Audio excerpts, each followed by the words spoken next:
자, 교재 페이지 몇 페이지 펴주시면 되시냐면, 우리 이제 재고자산, 기말에 대한 원가 평가 부분을 시작을 했죠, 여러분. 재고자산 평가. 자, 그래서 원가 흐름에 의한 재고자산 평가 시작을 했고, 수량 결정 방법까지는 내용 정리가 됐습니다. 그리고 이제, 그 부분에 적용하는 부분에 수량이 결정이 됐으면 무슨 결정을 하자? 단가 결정을 하자. 그래서 단가 결정 부분에 대한 건 조금 쪼개서 갈게요. 이 부분은요. 그래서 단가 결정 방법은 우리 이번 시간에 하는 건 개별법, 선입선출법, 후입선출법 세 가지를 같이 진행을 하겠습니다. 그리고 이제 뒤에 또 세 가지 정도가 더 있죠. 네, 그 부분은 또 따로 연결해서 진행을 해볼게요. 자, 그럼 단가 결정 방법이다라고 해서 나와져 있는 부분은 이 기말 재고의 취득 단가를 어떤 방법에 의해서 결정을 할 거냐라는 부분의 의미예요. 왜냐면 수량에 대한 결정이 끝나면 거기에 단가를 곱해서 기말 금액이 확정되는 거니까.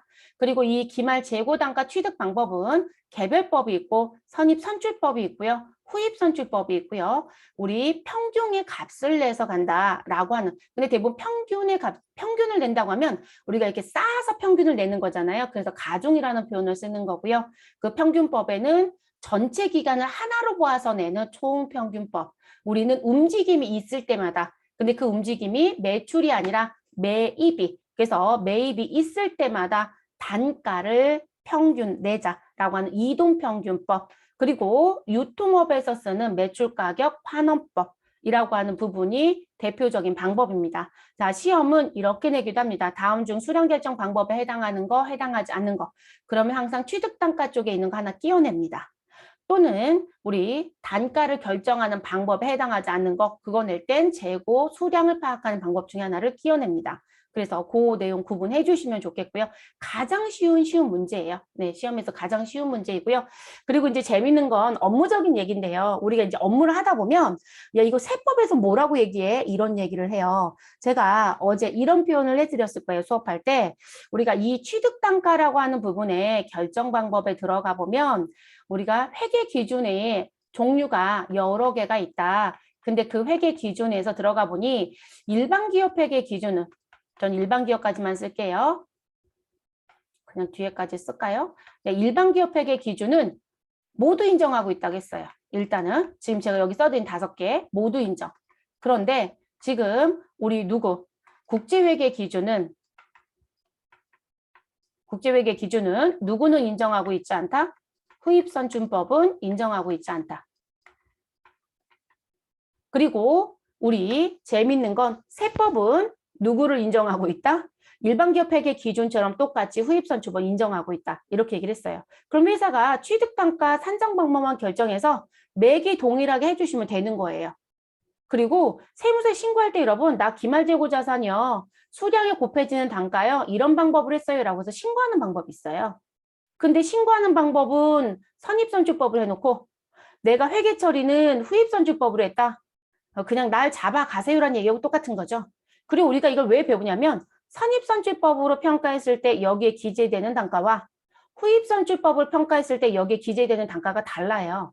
그것 때문에 배우시는 거예요. 그리고 그 부분이 결론적으로는 기말 재고를 확정을 시키고 기말 재고가 커지기도 하고 작아지는 부분에도 영향을 줘요. 제가 다르다는 건 선입선출법에서는 단가가 500원인데 후입에서는 단가가 400원이다. 수량은 똑같을 거 아니에요. 그럼 이 수량이 곱해지는 단가가 다르니까 선입으로 했을 때는 기말 재고 금액이 더 커지고 후입으로 평가했을 때는 기말 재고 금액이 더 작아진다는 얘기잖아요. 근데 여러분 재고 자산은 우리가 전체 판매가 가능한 재고 자산 중에 아직 못 팔았다라고 하는 건 창고에 갖고 있는 거니까 내 자산처럼 갖고 있다. 근데 파는 건 매출 원가라고 해서 손익계산서에 가서 매출액에서 매출 원가를 빼서 이익에 영향을 주잖아요. 근데 기말 재고가 커지고 작아짐에 따라 이익이 달라진다는 거죠. 그럼 이익 조작이 될 수 있다는 얘기가 나올 수 있잖아요. 그러니까 이거를 당연히 관여할 수밖에 없는 거예요. 그래서 그런 부분들, 그래서 세금에서 계산하는 방식이 선입이면 회계도 당연히 선입을 하고 있기 때문에 세금 신고할 때도 선입으로 평가한다고 신고를 했을 거예요. 그런데 이게 지금 제가 세법까지 왜 말씀드리냐면 업무는 그걸 다 갖고 가야 되는 부분 다 똑같은지 봐야 되기 때문에 말씀을 드렸고 시험은 각계전투예요. 각각 갑니다. 그리고 이제 여기서 수량 얘기를 좀 가미를 시켜드린다면 이 수량 결정 방법을 우리는 배웠어요. 그리고 회계 기준에 있기 때문에 배웠단 말이에요. 근데 여러분 세법은 수량 결정 방법이 없어요.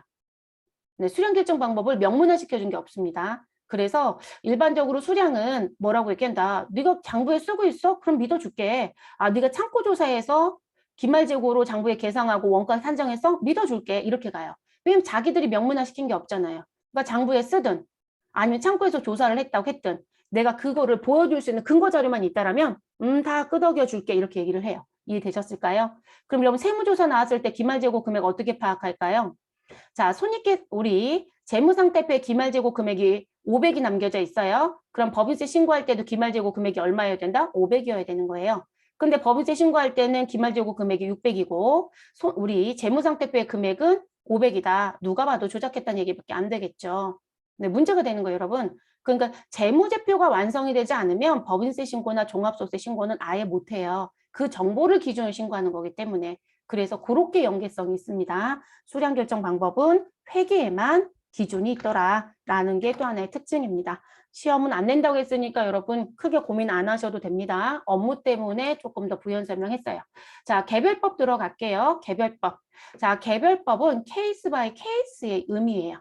그러면 이건 무슨 얘기시냐면 내가 물건에 대해서 매입한 게 있다. 그러면 얼마짜리 얼마짜리 얼마짜리이고 팔 때 얼마짜리를 팔았다. 이렇게 정리하겠다는 거예요. 그럼 결과론적으로 내가 재고자산이 입고가 쭉 들어올 거잖아요, 여러분. 들어올 때마다 이거는 100원짜리이고 이거는 120원짜리이고 이거는 130원짜리이고 여러분 이런 식으로 가격이 계속 매입할 때마다 올라가고 있으면 이런 걸 우리가 뭐라고 얘기한다? 물가가 상승 중이구나 이렇게 얘기하죠. 물가가 상승 중이니까 매입 가격이 또 올라가는 거예요. 그럼 이렇게 다 물품의 가격이 다 기록이 되어 있고요. 그리고 물건이 나갈 때 무슨 부분, 자, 내가 100원짜리를 팔았는지, 120원짜리를 팔았는지, 130원짜리를 팔았는지 무엇하겠다. 케이스 바이 케이스 다 정리하면서 가겠다. 이 얘기인 거예요. 그게 개별법이에요. 그러면 우리가 지금 여러분 이거의 좋은 점은 뭘까요? 내가 100원에 주고 샀던 애 얼마에 팔았고 120원에 팔았고 그러면 결론적으로 나는 이익은 얼마이다? 20원이다. 이렇게 결론이 나지겠죠? 자, 120원 주고 사왔던 애 내가 120원에 팔았대요. 그러면 10원 한 장 이익은 없네요. 오히려 손해일 거예요, 여러분. 판관비가 들어간 거 있을 거니까. 자, 130원에 사왔던 부분을 나는 200원에 팔았다. 그러면 70원의 이익이 있겠네요. 그러면 이런 식으로 정리가 되는 식의 방식이란 얘기예요. 저는 몇 줄까지 다 보여드린 거예요, 여러분. 됐어요? 그럼 여러분 사가지고 오고 파는 과정 중에 우리는 뭐가 될 것이다. 지금 원가 정리가 아주 깨끗하게 된다는 거죠. 좋은 점은 그거예요. 근데 여러분이 마트를 하고 계세요. 근데 마트에서 이렇게 하겠대요. 이게 쉬울까요? 쉽지 않아요, 여러분. 그리고 이제 여기서 우리가 생각했던 대로 그냥 팔면 좋은데 우리가 무슨 특가 행사도 한다거나 또는 1+1 제품이 있었다거나 이러면 더 정신이 없거든요.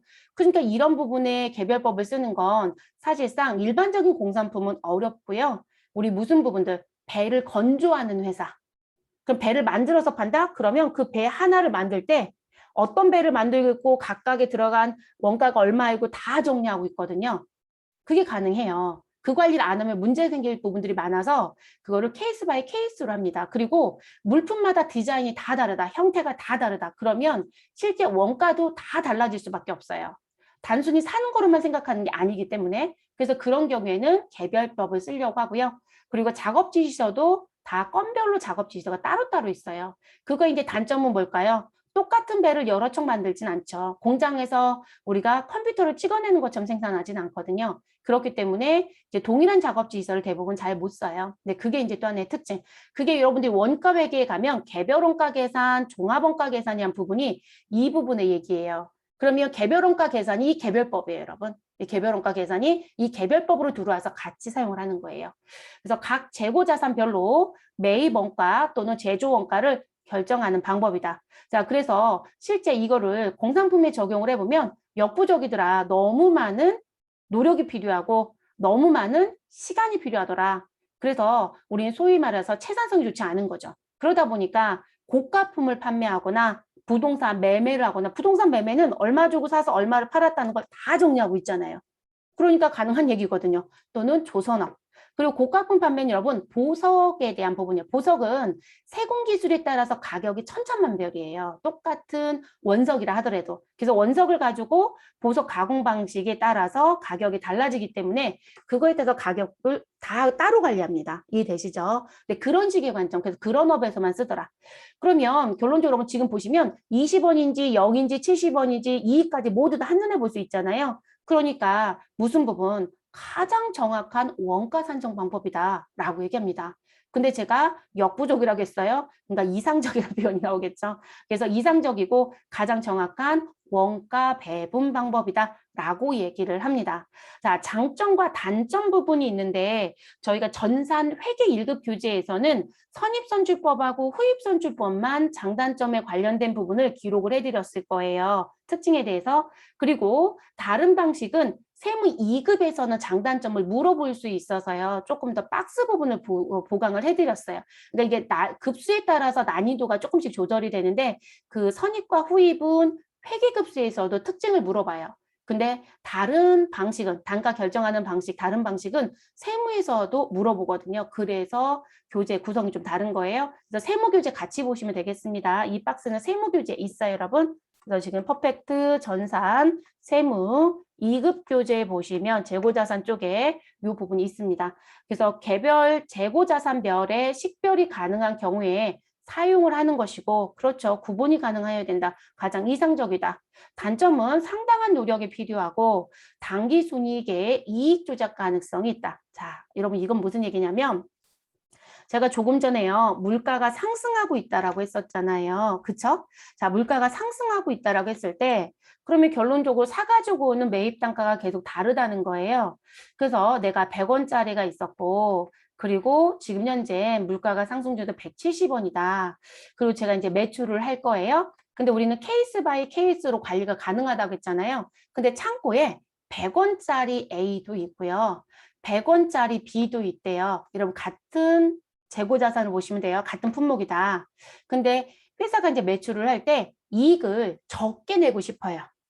그러면 제가 두 개가 있다고 했으니까 누구를 팔면 될까요? 170원짜리를 팔았다. 자, 매출의 금액은 200이라고 고정값으로 얘기를 해볼게요. 200. 그럼 여러분 지금 170짜리를 200에 판다라고 하면 이익이 30밖에 안 나요. 그쵸? 그런데 우리가 매출이 200인데 100짜리를 팔면 우린 이익이 얼마가 나올까요? 100이 나오죠. 그럼 여러분 지금 벌써 마음을 먹은 거죠. 난 이익을 적게 내는 방식을 선택할게. 그래서 100원짜리 팔았는데도 170원짜리 파는 것처럼 처리하고 무슨지 아시겠죠?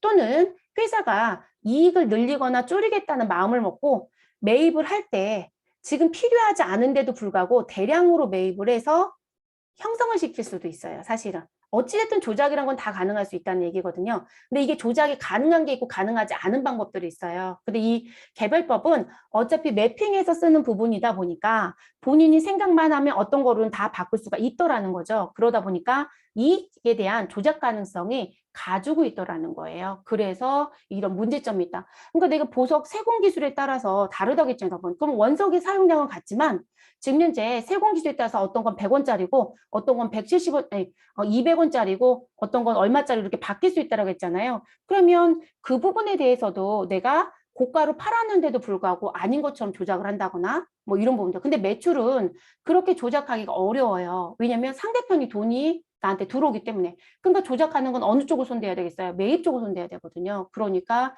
실질적으로 그 세공 기술이 좋았다라는 건 당연히 인건비가 더 나갔을 거예요. 인건비가. 왜냐면 원석의 가격은 같지만 우리 실제로 그 세공 기술이라는 건 기술자의 몸값이 상당하거든요. 그래서 이제 그 부분에 따라서 가격이 달라지는 거기 때문에 몸값이 달라요, 여러분. 그럼 원가가 당연히 달라졌겠죠. 그러니까 그거를 이제 조작을 했다는 거죠. 돈을 안 줬다는 게 아니고요. 이제 그게 200원에 파는데 싼 거를 대비시키거나 아니면 비싼 거를 대비시켜서 조작하겠다. 또는 매입하는 단계부터 내가 조작을 하겠다. 이런 식의 관점입니다. 그러니까 안 사도 되는데 산다. 이런 식의 관점들도 숨겨져 있는 게 개별법의 특징이에요. 자, 그리고 우리가 앞에서 수량을 결정하는 방법이 있었어요, 여러분. 자, 수량을 결정하는 방법은 두 가지가 있었죠. 네, 두 개를 섞었으면 혼합법이라고 했었고요. 자, 계속기록법하고 실질재고조사법이 있었습니다. 그러면 이 개별법으로 단가를 결정하는 방법을 적용할 땐 내가 계속기록법으로 계산을 할 수 있느냐? 가능하다. 실질재고조사법으로 사용할 수 있느냐? 가능하다. 그리고 지금 현재 무슨 부분? 이렇게 연결해서 모두 다 매입과 매출이 연결되어 있기 때문에 계속 기록 방식을 쓰든 실질재고조사법 방식을 쓰든 결과는 같다. 자, 그 얘기는 뭐냐면 여러분, 우리가 재고자산을 얘기할 때 차변은 뭐라고 부르자? 기초와 단기에 사가지고 온 게 모이는 장소이다. 그래서 판매가 가능한 금액이 모여 있는 부분이다. 그러니까 차변은 변화가 없다라고 얘기를 할 거예요. 그러면 대변에는 내가 팔았으면 매출 무엇이 될 것이고 원가가 될 것이고 아직 못 팔았으면 기말이 얼마이다. 이렇게 얘기할 거잖아요. 그러면 기말이 커지면 원가는 자연스럽게 작아질 수밖에 없고 우리는 항상 차변과 대변은 합이 같다고 했으니까요. 그리고 기말 재고가 작아지면 원가는 커질 수밖에 없는 거잖아요. 그럼 그 원리 놓고 봤을 때 무슨 부분? 이 기말 재고 부분이랑 매출 원가 계산을 했을 때 계속기록법으로 계산했을 때와 실질재고조사법으로 계산했을 때 결과가 달라지느냐? 아니다. 같다. 어떤 방식으로 하든. 왜냐면 제가 어디 그 흐름도를 얘기할 때 여러분 이렇게 선을 그어놓고 여기에다가 창고 그림 붙여놓고 뭐라고 했나요, 여러분? 일단 나는 창고에 넘겨받은 기초가 있었다. 얘는 항상 1번이다. 그리고 내가 창고에 물건이 들어왔다. 그러면 매입이다. 매입은 2번으로 놓자. 자, 그리고 우리 무슨 부분? 자, 그리고 나서 창고에서 물건이 밖으로 나갔다. 그걸 우리가 팔았다. 매출이라고 보자. 그리고 또 창고에 남겨져 있는 재고가 있을 것이다. 이렇게 얘기했었죠, 여러분? 그랬을 때 계속기록법은 무슨 부분?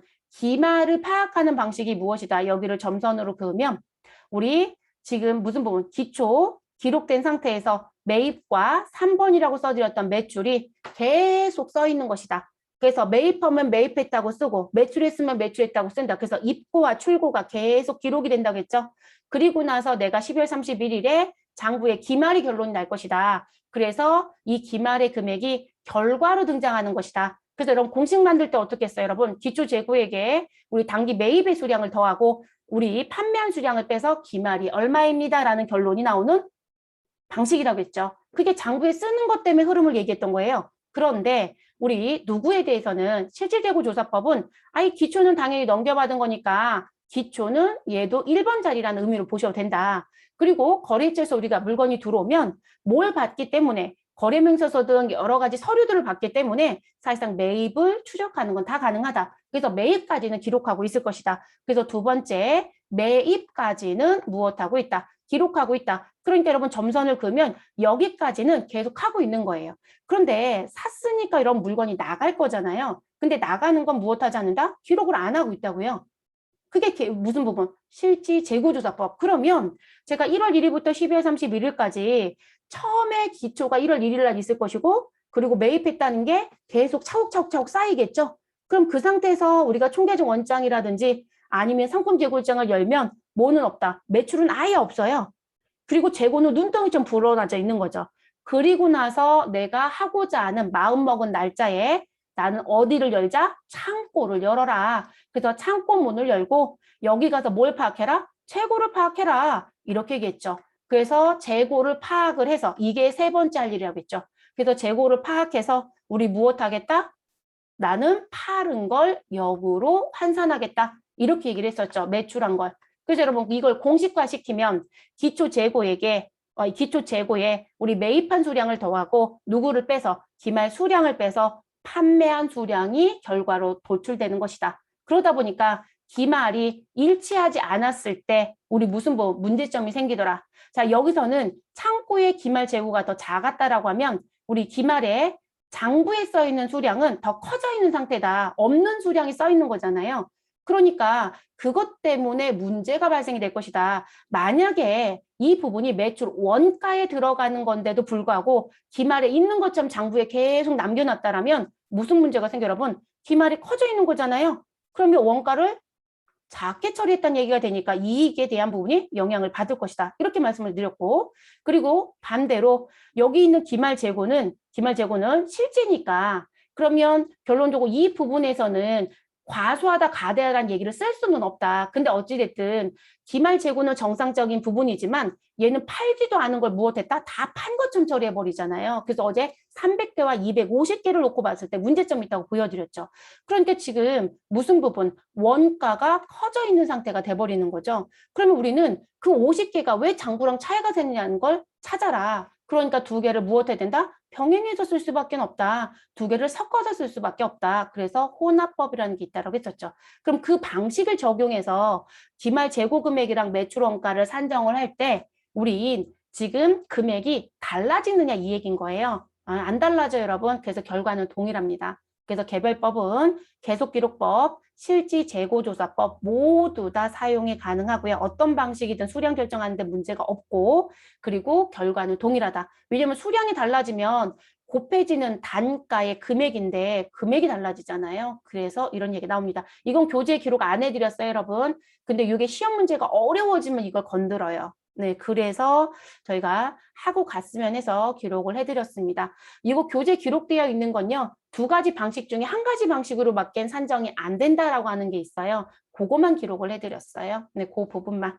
그래서 이것도 알아두셔야 되는 부분이어서 말씀을 좀 드렸습니다.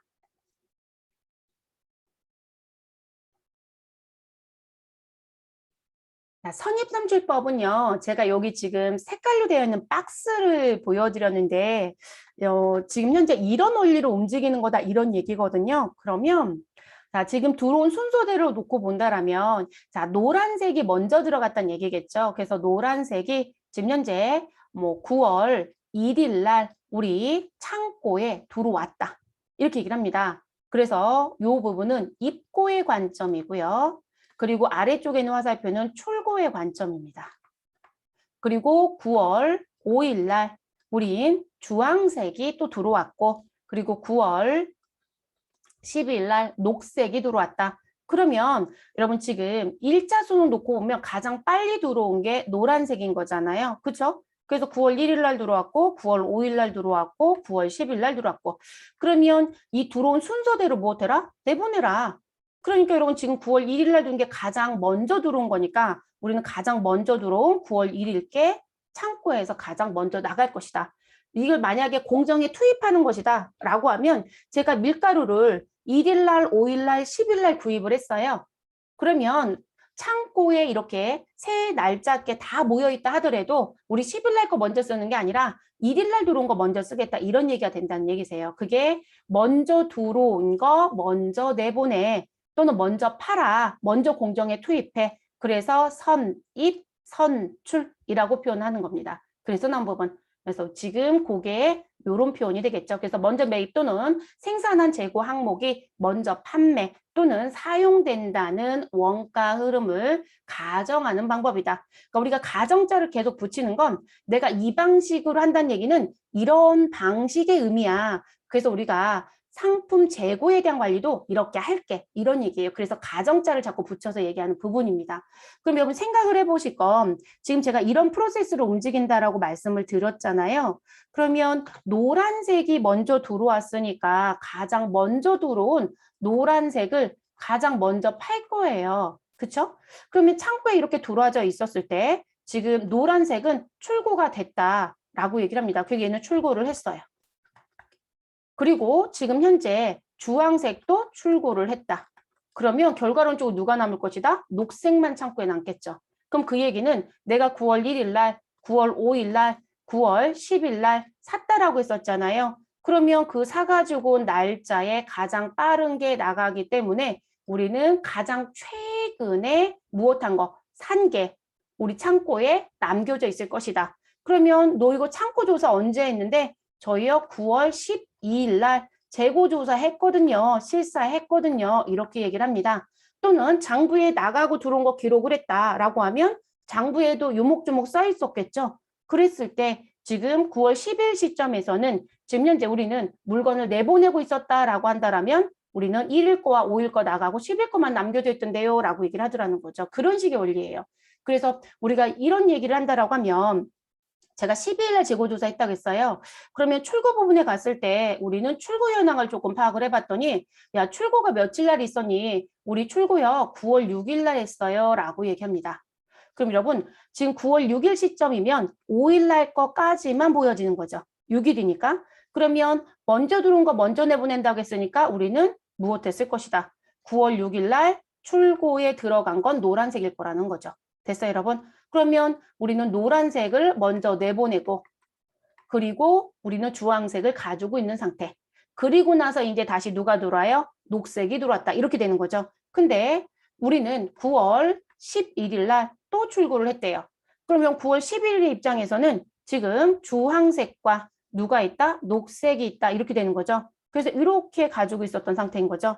그러면 5일과 10일 중에 누구 내보낼래? 우리 9월 5일 거 내보내야 되지? 이렇게 되는 거거든요. 그러면 저는 주황색을 내보낸다는 거죠. 그러면 창고에 남겨져 있는 녹색은 지금 9월 10일 입장에서 놓고 봤을 때 재고조사 이날짜 있으니까 가장 최근께 남는다는 표현이 맞다라는 거예요. 네, 그런 의미가 되고요. 그럼 여러분 계속기록법은 기초를 쓰고 매입을 쓰고 출고가 되면 출고를 쓰고 그쵸? 그리고 나서 기말은 이렇게 가는 방식이고 자 그리고 실질재고조사법은 기초를 쓰고 매입도 기록을 하고 그리고 나서 누구? 기말을 파악해서 무엇 하겠다? 우리는 출고가 얼마이다. 이렇게 얘기하는 방식이었죠. 자, 그럼 이 두 가지 방식 가지고 비교를 해보시면 요거를 이제 머릿속에 지우고 이걸 쓸 걸 그랬나요? 머릿속에 이제 가지고 계시면 제가 계속기록법으로 얘기를 한번 해볼게요. 계속기록법. 자, 계속기록법으로 얘기를 해보면 날짜는 계속 똑같아요, 여러분. 9월 1일, 9월 5일, 9월 10일에 우리는 날짜에 맞춰서 들어왔다.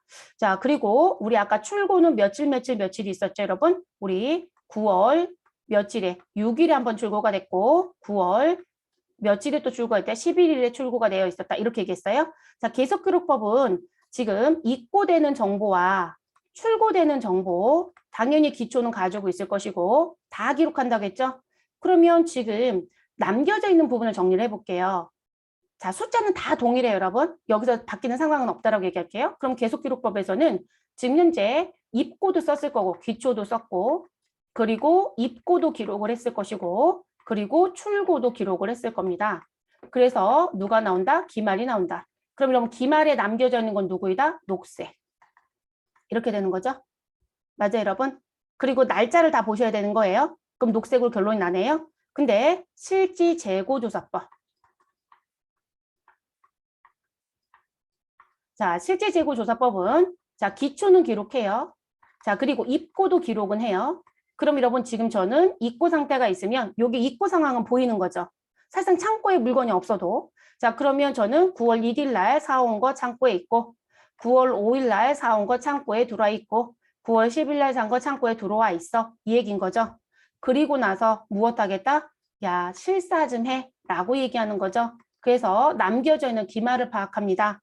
근데 저희는 창고에 갔더니 누구만 있더라? 그걸 이제 따져봐야 되잖아요, 여러분. 그러면 기말에 가서 기말에 남겨져 있는 걸 파악할 거라고 얘기를 했으니까 그럼 지금 저희가 여기서 왜 계속기록법하고 실질재고조사법을 지금 쓰냐면 지금 요 두 개 비교도 또 해야 된단 말이에요. 그럼 장부에 쓸 때는 먼저 들어온 거 먼저 내보낼 거니까 당연히 내가 출고를 할 때마다 무엇 할 것이다. 날짜를 맞춰서 지금 먼저 들어온 애들을 순차적으로 내보내고 있었을 거라는 거죠. 이해되셨을까요? 그럼 지금 내가 창고에 가서 지금 현재 실질재고조사법을 쓰고 있다라면 입고된 날짜는 보일 거라고 했잖아요. 그럼 9월 1일 날이 입고된 게 있고 5일 날이 입고된 게 있고 10일 날이 입고된 게 있다. 그러면 내가 기말의 수량을 파악을 한다라고 했을 때 나는 녹색만 남겨져 있다라는 결론이 나올 수 있는 이유가 지금 여러분 요거는 보이잖아요. 그럼 저희가 이때 남겨져 있는 수량이 지금 들어온 게 10개, 10개, 10개. 근데 창고에 가서 녹색으로 남겨져 있는 게 10개라고 얘기를 해요. 그럼 결론적으로 창고에 원래 30개가 있었는데 그 중에 10개만 남겨져 있으니까 기말에 10개가 남겨져 있다라고 했으니까 나는 20개를 팔은 거잖아요. 그러면 여기 판매한 게 기록이 될 건데 출고한 게 기록이 될 건데 여기 출고는 그러면 며칠째 아까 출고했을 거냐라고 얘기할 거냐는 거예요. 그게 지금 현재 실질재고조사법이니까 그러면 지금 현재 가서 보시면 지금 입고된 부분의 날짜는 보이고 그리고 기말에 가서 녹색이라는 걸 저는 표시내려고 녹색을 써드렸지만 녹색이 아니라 10개가 보이겠죠. 그래서 10개가 남겨져 있는데 결과론적으로 색으로 표현하면 얘가 녹색으로 결론이 나온다. 그럼 이게 녹색이라는 결론이 나오는 부분을 따져보면 나 출고했어. 근데 입고 대장을 열어보니 1일날, 5일날, 10일날 꽤 입고가 있었네? 그러면 나는 누구부터 출고시킨다? 1일. 그 다음 누구 출고시킨다? 5일. 그래서 난 몇 개 출고가 됐다? 20개. 이렇게 원리가 되거든요. 그러면 자연스럽게 우리는 노란색이 나가고 주황색이 나가서 녹색만 남을 수밖에 없어요.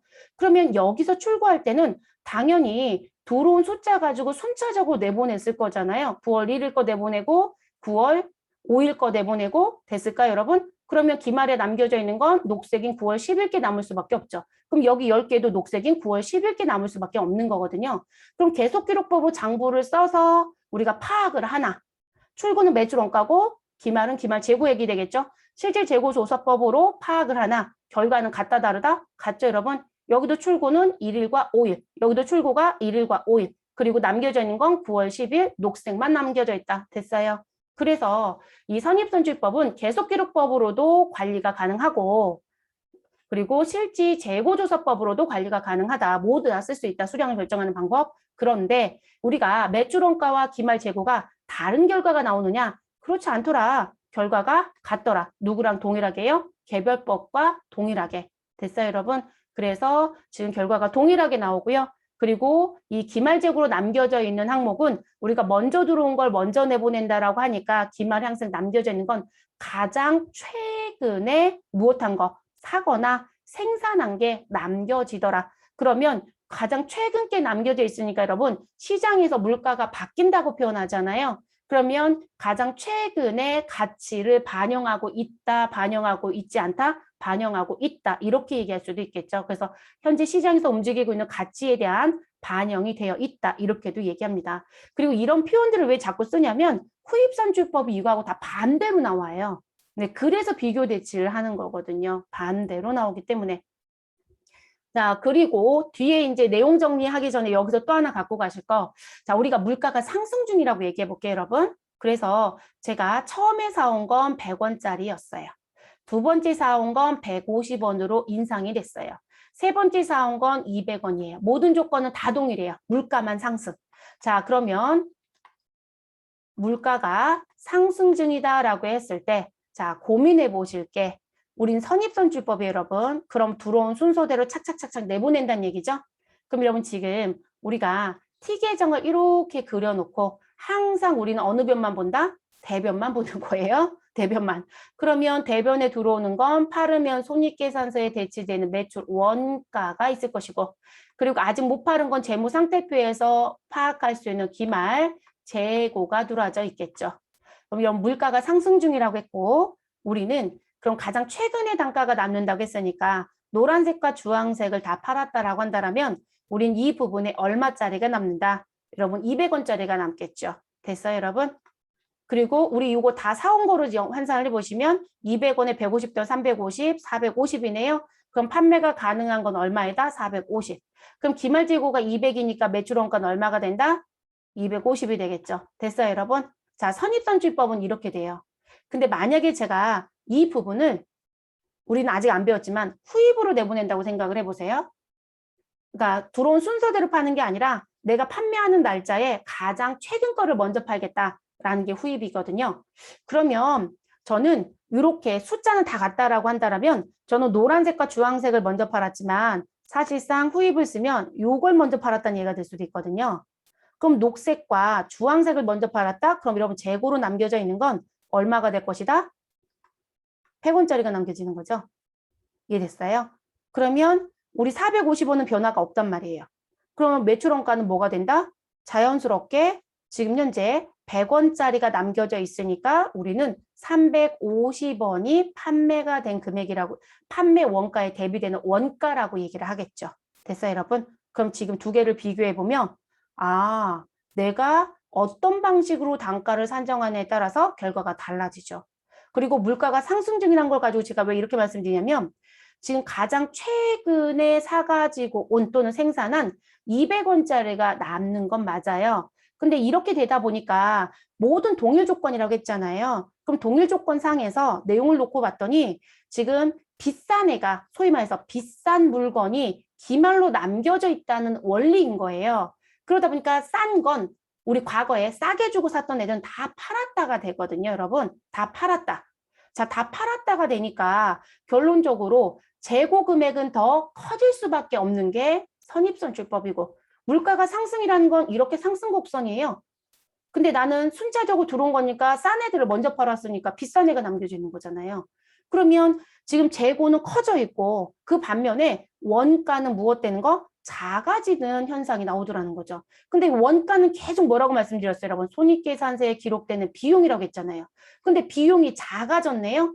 그럼 우리는 수익에서 빼야 되는 비용이 작다란 얘기잖아요. 그럼 결론적으로 이익이 무엇 될 것이다? 커질 수밖에 없어요. 됐어요, 여러분? 그럼 우리는 세금을 많이 낼까요? 적게 낼까요? 많이 내겠죠. 그럼 세금만 많이 낼까요? 제가 삼성의 주주라고 얘기한다라면 이런 상황이었다. 그럼 전 무슨 생각할까요? 아, 올해 당기순이 많이 났네. 배당을 많이 주겠지. 근데 배당을 조금 준대요. 그럼 저는 배당을 왜 조금 주냐고 항의할 수도 있는 거잖아요. 의결권 행사는 가능한 거니까. 다만 소액주주인 개미주주면 내가 바위에 계란치기가 될 수도 있겠지만 어찌됐든 그러면 결론적으로 배당에 대한 부분도 생각을 해봐야 되는 부분이에요. 아, 그렇다고 난 후입으로 바꿔버리겠어? 네, 그러면 이익 조작 가능성이 나오는 거죠. 그럼 이익 조작 가능성은 다 그런 얘기인 거예요. 그러니까 내가 금액을 무엇하였다? 바꿨다. 근데 450을 바꾸는 게 아니라 대변에 있는 부분들의 금액을 손대는 거예요. 그러니까 내가 정상적으로 먼저 들어온 거 먼저 내보냈는데도 불구하고 아, 이익이 너무 많이 하니까 무엇하겠다. 나는 뒤에 들어온 거를 먼저 팔았다라고 얘기하겠다. 그럼 원가로 더 많이 잡히니까 그러면 비용이 더 커지니까 이익이 줄어들 거거든요. 그런 식의 문제들이 계속 있다라고 얘기를 하는 거죠. 그래서 이걸 비교 대치를 배우시는 거예요. 회사가 어떤 방법을 쓸 건지. 그러니까 내가 선입선출법을 작년에 적용해서 원가 가정을 했는데 올해 나는 지금 이익이 많아지니까 후입으로 바꾸겠다? 불가능하다고요. 네, 그렇게 함부로 바꾸는 거 허용하지 않아요. 그러면 여러분 회사들 얼마나 펄쩍펄쩍 옮겨 다니겠어요? 그걸 허용하지는 않습니다. 그래서 이런 문제점이 있다. 그래서 우리가 이게 물가가 상승 중이었을 때, 하락 중이었을 때 재무제표에 손익계산서에 계산되는 금액이 달라져요, 여러분. 달라집니다. 네, 그게 이제 우리가 또 하나 갖고 가야 되는 거. 그게 특징에서 나오는 얘기들이에요. 그러면 이제 특징을 봐볼까요? 네, 특징. 특징 가기 전에 교재 73페이지에 있는 예제 부분 가지고 우리 계산도 또 한번 해볼게요, 여러분. 네, 계산. 자, 재고 수불부, 이걸 상품 재고장이라고 했었죠, 여러분? 네, 상품 재고장에 의하여 재고 자산의 평가를 선입, 후입, 가중평균법에 의할 경우 매출 원가와 월말 재고 자산 금액을 계산해달라라고 했습니다. 그리고 여러분 저희는 무슨 법으로 가정하겠다? 계속기록법으로 가정해달라라고 제가 이거를 멘트를 달아드렸어요. 자, 그럼 계속기록법은 나는 장부에 들어오고 나가는 걸 일목요연하게 기록하고 있겠다. 이런 얘기가 되겠죠. 그래서 우리 1월 2일 날 기초재고 10개를 가지고 우리 사업을 시작했습니다. 1월 9일에 매입 30개가 있었고요. 그리고 단가는 현재 120원입니다. 자, 그리고 16일 날 매출이 있었고 20개. 그리고 우리 1월 30일에 매입 10개가 있었다. 그리고 단가는 130원 주고 사왔대요. 그럼 여러분 지금 보세요. 100원짜리였던 물품이 120원짜리가 됐고 120원짜리였던 물품이 130원이 됐어요, 여러분. 그럼 물가는 지금 현재 무슨 중이다? 상승 중이다. 이렇게 되는 거예요. 됐을까요? 그럼 물가가 상승 중이다라고 했을 때 여러분이 고민해야 되는 건 무엇이다? 우리 기말에 남겨진 애가 누구냐에 따라서 우리 원가가 달라질 수 있고 이해되시나요? 물가가 하락했을 때 똑같아요. 근데 상승인지 하락인지에 대한 부분은 단가 보고 그냥 판별하시면 돼요. 그리고 저희가 이렇게 재고장, 상품 재고장을 가지고 이 물량을 원가에 대한 계산을 하실 땐 단일 품목 하나 가지고 그 품목만 보는 거예요. 혼재되어 있는 얘기 갖고는 할 수가 없어요, 여러분. 물품에 따라서 단가는 다 다를 수 있잖아요. 그러니까 여기서 말하는 건 우리는 상품 하나, 무슨 부분 AA라는 상품이라는 품목 하나를 가지고 추이를 보는 거예요. 그리고 그거 가지고 우리가 결정된 방법에 따라서 기말 재고가 얼마가 확정이 됐고 그로 인하여 매출 원가가 얼마이다. 또는 매출 원가가 얼마가 확정이 됐기 때문에 기말에 남겨져 있는 금액은 얼마이다. 그걸 결정하는 거예요. 네, 여러 개의 상품을 섞어서 하는 게 아니라 단일의 상품 하나 가지고 얘기한다. 그래서 물가가 상승 중인 상태입니다. 그러면 이걸 기준으로 정리를 해보시자고요. 그럼 지금 1월 2일에 지금 현재 전 여기다 매입, 매출이라고 써드렸죠. 이거 뭐로 바꾸시면 될까요? 입고, 출고, 잔고 이렇게 하시면 되는 거죠. 네, 그래서 매입과 매출과 잔액. 그리고 여러분 여기서 조심하셔라. 상품 재고장 또는 재고 수불부라고 부르는 건 다 원가만 보이는 거라고 했어요. 그래야 원가 관리가 되는 거니까. 그래서 여기에는 매가의 금액은 절대로 들어오지 않는다. 그리고 하나 더. 우리 매입과 관련돼서 뭐 있었다? 애누리. 매입과 관련돼서 뭐가 있었다? 환출, 그리고 할인이 있었죠. 자, 그 세 가지가 우리가 지금 배우는 단가 결정 방법 사이사이에 들어와 있다. 그러면 여러분, 우리가 배운 특징이라고 해서 원리를 얘기했었잖아요. 선입선출법은 우리 남겨져 있는 단가를 보니 항상 최근의 단가가 남겨져 있고 그리고 무슨 부분, 이익에 대한 부분을 놓고 봤을 때 기말이 크게 계상이 되기 때문에 원가가 작아지며 뭐 이런 얘기 했었잖아요. 근데 그 세 개 사건이 동반이 돼버리면 그 원리가 깨져버려요. 그래서 우리가 일반적으로 이 지금 원가에 대한 단가에 대한 가정을 세울 때는요. 그 세 가지가 없다라는 가정으로 가요. 그 세 가지가 들어오면 우리가 배우는 원리의 부분에 결과가 다르게 나와버리거든요. 그래서 그건 동반시키지 않습니다. 네. 그래서 그 부분은 없이 그냥 단순하게 사고 파는 것만 있다라는 가정하에서 나오는 원리라고 보시면 되겠습니다. 자, 기초 10개 사가지고 왔고 단가는 100원입니다. 그럼 곱하면 1000원이겠죠. 자, 그리고 그 1000원이 잔액에 갑니다. 그래서 그대로 기록을 합니다. 자, 그리고 우리 1월 9일 날 매입이 있었습니다. 그럼 매입이고 매입된 금액은 30개입니다. 단가는 얼마? 120원. 그러면 우리는 지금 현재 30개 곱하기 120원 하시면 우리 3,600원이 나오죠. 자, 그런데 지금 여러분 우리가 잔액이라고 하는 부분에 기록을 할 때요. 지금 매입의 단가가 다르면 절대로 두 개를 합쳐서 기록하지 못합니다. 저희가 기존에 수량 결정 방법 뭐 이런 거 얘기할 때 제가 상품 재고장 장부를 잠시 보여드렸었어요.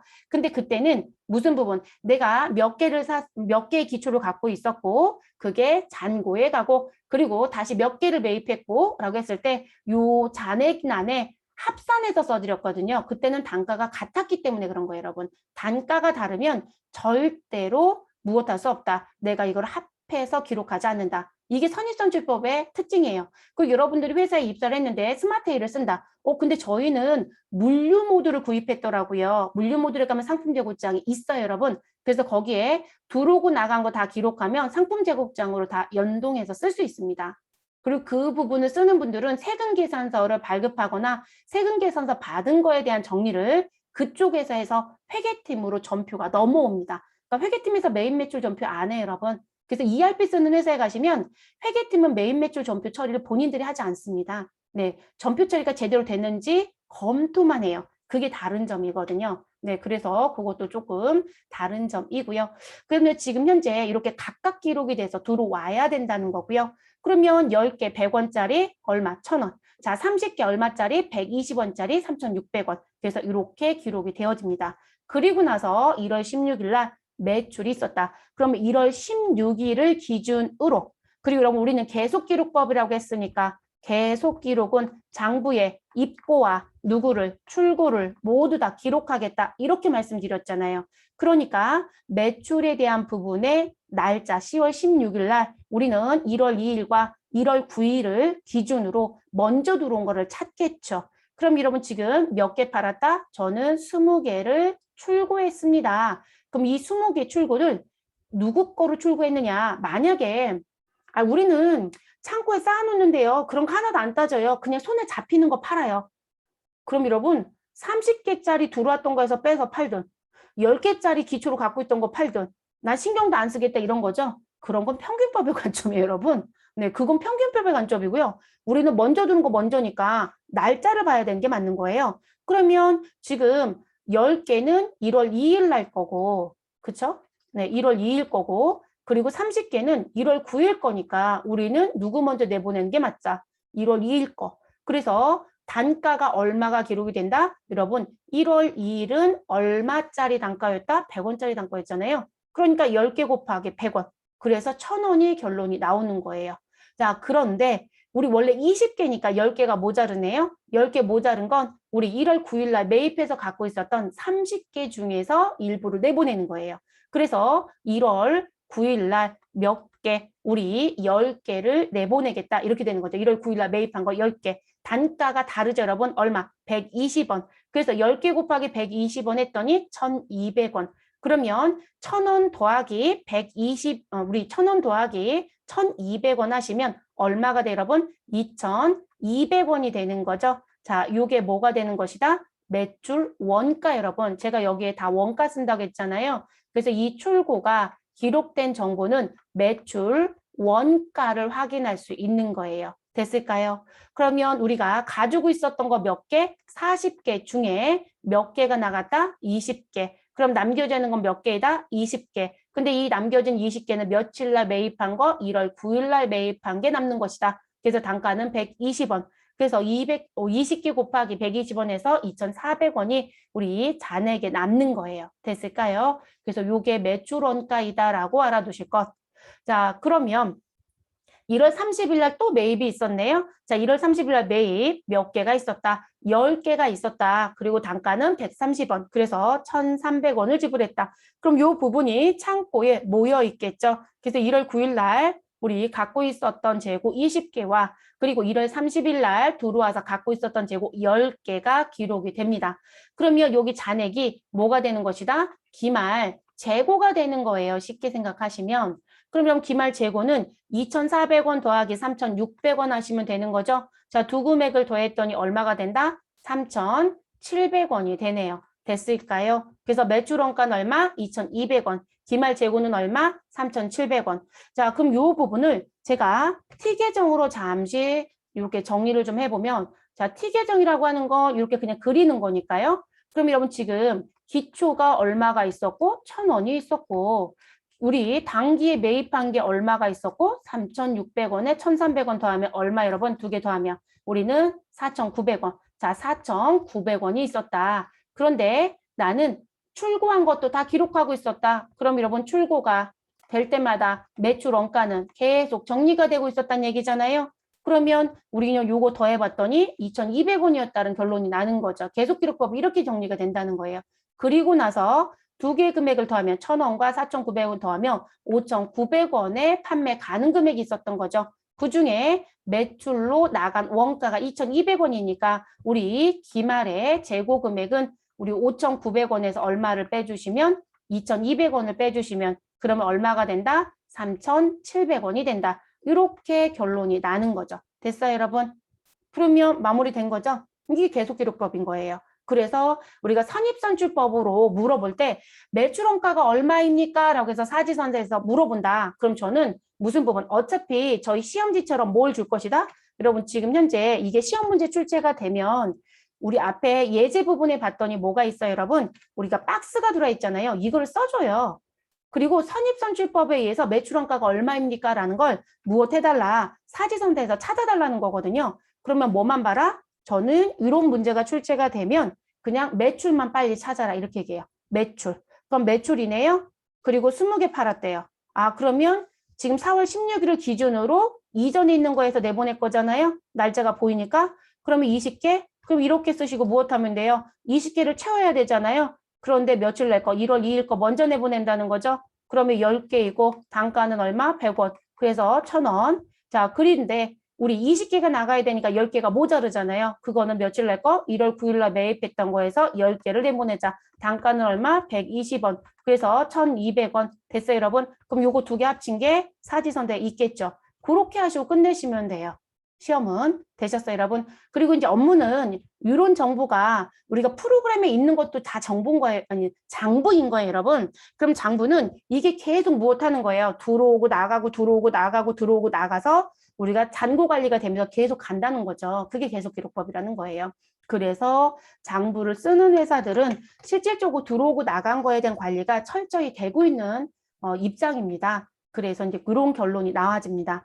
근데 여러분 이거를요 계속 기록법이 아니고요 실지 재고조사법으로 하게 되면 어떻게 될까요? 실사법으로 하게 되면 자 그러면 실사법으로 하게 되면 우린 누구는 보일 것이다? 기초와 매입은 보인다고 했죠. 그렇죠 여러분? 그러면 기초와 매입은 보이니까 우리는 현재 몇 개를 가지고 있다? 우리 기초는 몇 개? 10개. 자, 매입은 몇 개가 있었다? 40개. 자, 그리고 여기에 금액을 그냥 직접 써버릴게요, 여러분. 10개는 100원짜리였었고 금액은 1000원이었습니다. 자, 그리고 40개는 우리 30개는 120원, 그리고 나머지 30개, 우리 나머지 10개는 130원. 그래서 두 금액을 더했더니 4,900원. 자, 이렇게 정보가 있는 거죠. 그래서 우리는 지금 현재 몇 개, 50개가 판매 가능하고 금액적으로는 5,900원의 원가이다. 이렇게 얘기한 거죠. 그리고 나서 어디에 간다? 창고에 간다. 그러면 이거를 빼야 되는 거죠. 그래서 창고에 가서 누구를? 기말을 파악한다. 그랬더니 야 기말 몇 개 남겨져 있는데 라고 얘기했던 거죠. 그래서 창고를 열어보니 몇 개가 남겨져 있더라? 30개가 남겨져 있네 라고 얘기를 하는 거예요. 우리는 수량 파악하는 거니까. 그래서 30개가. 그러니까 지금 현재 기초 10개에 매입한 거 40을 더해서 50개가 있고 그 중에 기말에 30개가 남겨져 있다. 그럼 여러분 판매한 건 몇 개가 되는 거예요? 자연스럽게 20개가 되는 거죠? 그럼 요 20개는 야 언제 거 파는 건데? 근데 제가 뭐는 보인다고 했어요? 기초와 매입한 정보는 보일 거라고 했죠. 그러면 지금 여기 판매 20개를 정리할 때 뭐는 보일 것이다. 1월 2일 날 기초재고, 1월 9일 날 매입한 거, 1월 30일 날 매입한 거. 근데 선입 선출은 먼저 들어온 거, 먼저 내보내 이런 얘기잖아요. 그럼 여러분 지금 이 기말 재고를 파악하는 날짜가 뭐 1월의 말일이든 아니면 12월 31일이든 그 날짜에 가서 파악했다는 얘기잖아요. 그럼 그 날짜에 갔을 때 누가 가장 빠른 날짜예요? 1월 2일. 그럼 1월 2일에 몇 개가 있고 10개. 단가는 100원. 그래서 얼마이다? 1,000원이다. 이렇게 되고 1,000원. 자, 그리고 1월 9일 날 20개니까 여러분 1월 9일 날 30개가 있었는데 그중에 10개만 내보내면 되죠? 10개. 단가는 얼마? 120원. 자, 그러면 1,200원이 되네요. 그러면 매출 원가는 판매한 수량 20개에 대한 매출 원가는 얼마이다? 2,200원이 되죠. 자, 계속 기록법에서 계산했던 2,200원과 실질 재고조사법에서 계산한 2,200원 같아요, 달라요? 같아요, 여러분. 그래서 제가 장부에 쓰든 실사법을 쓰든 다 쓸 수 있고 결과가 동일하다. 그럼 매출 원가가 2,200원이 끝났으면 남겨져 있는 재고 금액은 얼마가 된다? 우리는 3,700원이 되는 거죠. 됐어요? 그걸 얘기하는 거예요. 아까 글로 든 텍스트가. 그러니까 여러분 이건 제가 이해를 시켜드리려니까 이렇게 설명을 드리지만 시험을 준비할 땐 이게 어려우시면 글이라도 갖고 가셔야 돼요. 시험 준비상에서는 글이라도 갖고 가셔야 된다는 거. 그래서 그거까지 이제 말씀을 드린 거고요. 자, 그리고 우리 이제 후입선출법으로 이제 넘어가도록 하겠습니다.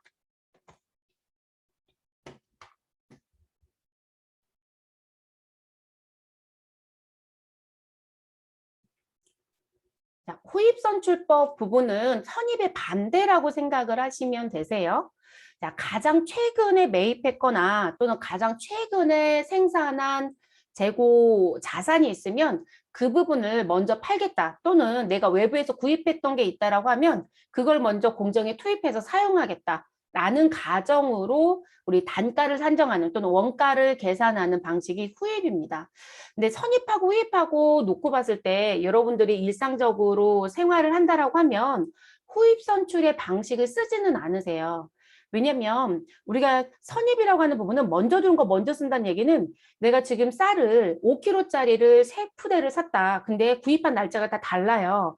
그렇다면 우리는 실질적으로 소비를 한다라는 관점으로 내는 밥을 지어 먹는다는 관점을 놓고 보면 우리가 먼저 사온 쌀을 먼저 사용을 하죠. 그리고 여러분들이 마트에 가시면 실제 마트에 이제 진열하는 직원들이 있으시잖아요. 특히나 유통기한이 짧은 거. 그럼 유제품 쪽이 거의 다 들어오거든요. 그러면 그거 배열을 하실 때 그분들이 어떻게 배열하냐면 본인들도 물건을 사가지고 와서 창고에 비치해놓고 빠지면 계속 채워넣는 거잖아요. 근데 그거 채워넣을 때 그 생산 날짜 그리고 유통할 수 있는 기한이 적혀 있잖아요. 그러면 실질적으로 생산을 가장 먼저 한 걸 가장 앞에 놓고요. 그리고 유통기한이 긴 걸 뒤쪽으로 배치를 해요. 그래서 뭐 저도 그렇지만 여러분도 그런 경험이 있으실 거예요. 그런 유제품 사실 때 왜 일부러 뒤에 거랑 앞에 거랑 날짜 비교해 보잖아요. 그래서 가장 최근에 생산된 거를 사고 싶어 하시죠. 사실 유제품은 큰 차이는 없는 것 같고요. 근데 무슨 이렇게 뭐라고 해야 될까요? 우리 어묵이라고 해야 되나요? 어묵 같은 경우는 최근에 생산한 게 먹는 식감이 조금 다른 것 같기는 해요. 근데 그러다 보니까 그런 걸 하는 그럼 그분들도 먼저 들은 걸 먼저 팔아야 되니까 사실상 그렇게 배치를 하는 거고 저희는 그거 벌써 일상적으로 식생활에 들어와져 있는 거죠. 일상적인 생활에. 그러니까 이제 그렇게 보는 거였던 거죠. 그래서 후입은 저희가 배우긴 하지만 일반적 적용해서 쓰는 회사는 희박입니다. 희박. 그런데도 불구하고 일반 기업 회계 기준에서는 여전히 인정하고 있다. 그리고 더 재밌는 건 법인세법에서 재고 자산에 대한 이 평가 신고 방법을 인정하고 있다는 게 특징이라는 걸 미리 말씀드렸던 부분입니다. 그럼 지금 이 부분의 내용을 보면 선입하고 비교를 해보시면 저희가 앞에서 했었던 날짜 그대로 가면 여러분 9월 1일 날 노란색이 먼저 들어왔고요. 그럼 여기가 순차적으로 차곡차곡 들어왔겠죠? 그리고 9월 5일 날 또 입고가 된 게 있고 9월 10일 날 또 입고된 게 있다. 그러면 저희가 선입은 노란색부터 먼저 출고하는 게 맞다. 입고가 이렇게 됐다라면 당연히 들어온 순서대로 무엇해라? 출고를 해라. 그런데 후입은 그게 아니라 어떻게 하겠다. 만약에 우리가 매출하는 출고하는 날짜가 9월 며칠에 있었다라면 우리가 9월 11일 단일 날짜 하루였더라면 우리가 1일, 5일, 10일이 있는데 그 중에 누구를 11일과 가장 가까운 날짜. 그러니까 그게 최근에 들어온 거잖아요, 여러분. 그럼 가장 가까운 날짜가 9월 10일이에요. 그러면 9월 10일 걸 먼저 내보내겠다가 된다는 거죠. 그래서 지금 9월 10일 걸 내보내고 그런데 우리 이번에 나가는 물량을 보니 9월 10일 날 들어온 것으로는 해결이 안 되네. 그러면 그 다음엔 9월 5일 날 입고된 걸 내보낼 거고 그리고도 해결이 안 되면 9월 1일 날 거를 내보내겠다. 이런 손으로 간다는 거죠. 그래서 우리가 이걸 다른 말로 얘기하면 우리가 앞에 있었던 선입선출법은 여러분 들어온 순서로 나가니까 순매입법이라고도 표현을 해요. 근데 얘는 거꾸로 가는 거죠. 그래서 영매입법이라고 해요. 그렇게 가는 부분이고요. 그러면 지금 기말에 남겨져 있는 걸 가정을 세운다라고 하면 우리는 1일, 5일, 10일 중에 가장 최근 거인 10일 거를 내보내고 그 다음 5일 거를 내보낸다고 했으니까 우리 기말에 남겨져 있는 건 가장 먼저 매입한 거 또는 가장 먼저 생산한 거 또는 뭐라고 얘기하자 가장 최근에 가격이 남겨지는 선입선출법 이렇게 얘기했다면 얘는 과거의 가격이 어디에 우리 기말에 남겨진다. 그러니까 과거에 우리 매입했던 부분이 남겨질 수밖에 없더라. 이렇게 또 표현을 합니다. 그래서 그게 이제 다른 점이에요. 그러면 우리가 물가가 상승 중이다라고 말씀을 드렸었잖아요. 그럼 물가가 상승 중이라고 했을 때 생각을 해보시면 여러분 어떤 상황? 내가 100원 주고 샀던 거 그리고 그 다음에 매입은 110원 그 다음에 매입은 120원에 했었다라고 한다라고 하면 우리는 지금 이 부분을 놓고 봤을 때 여기다 또 표현해드리면 여러분 헷갈리시려나요? 위쪽에 쓸까요? 자, 100원짜리 그리고 110원짜리 120원짜리 그러면 결론적으로 내가 120원짜리를 팔아버리면 실질적으로 남겨져 있는 가격은 과거의 가격이에요.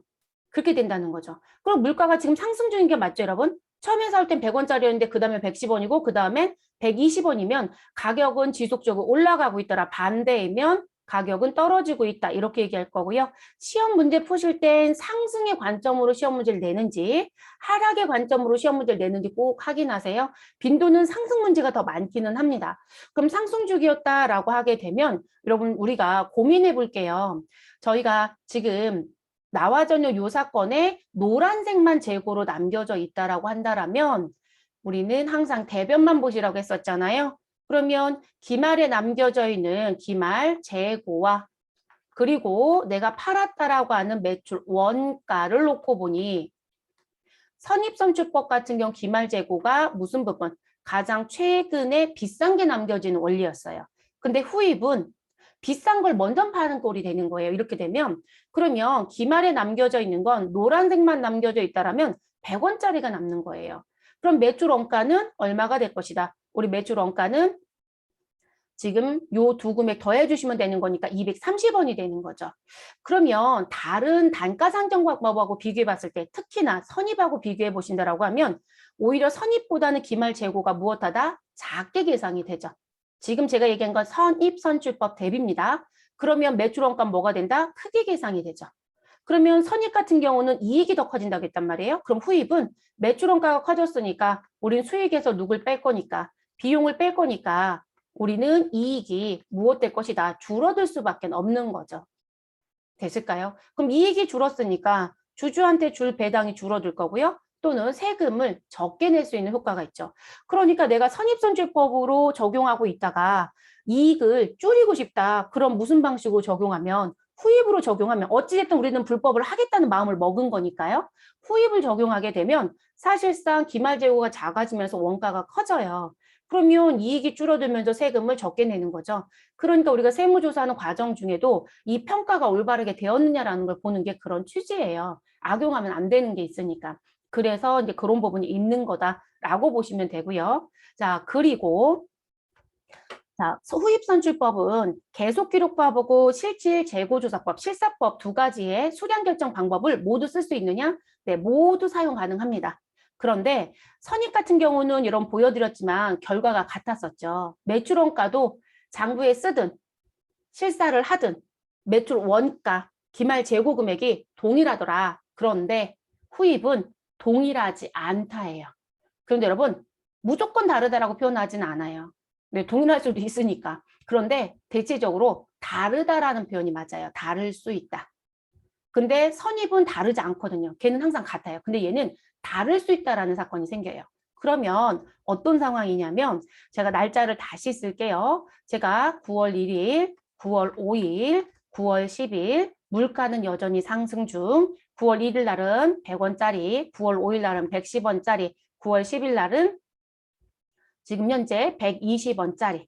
자, 근데 저는 아까 9월 10일 마지막에 들어온 날짜보다 뒤에 물건이 나갔어요. 출고를 드릴 때. 그런데 출고의 날짜를 놓고 봤을 때 상황 정리를 좀 해볼게요. 자, 지금 현재 이렇게 되어 있는 상태에서 제가 출고 관점을 장부에 쓴다. 그럼 여러분, 우리는 선입에서 이제 쓰는 방식은 해봤으니까, 그럼 출고를 했다라고 했을 때 몇 개 출고했니? 라고 물어보더라는 거예요.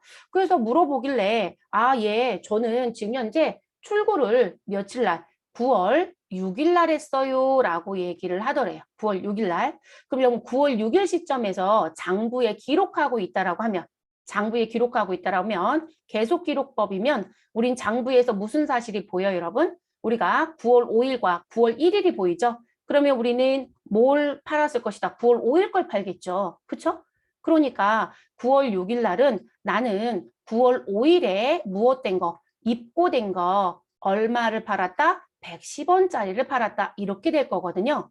그리고 저희는 이 날짜에 출고를 하고 더 이상 출고가 없다고 해볼게요. 그러면 우리가 기말에 남겨져 있는 부분은 며칠과 며칠께 남겨져 있을 것이다. 9월 1일에 입고된 몇 개가 있을 것이고 100이 아니 개수보다는 그냥 요 개라기보다 그냥 100 이렇게 얘기할게요. 100이 남겨져 있고 그리고 9월 10일에 우리 입고된 거 얼마 120이 남겨져 있다. 이렇게 얘기를 하더래요.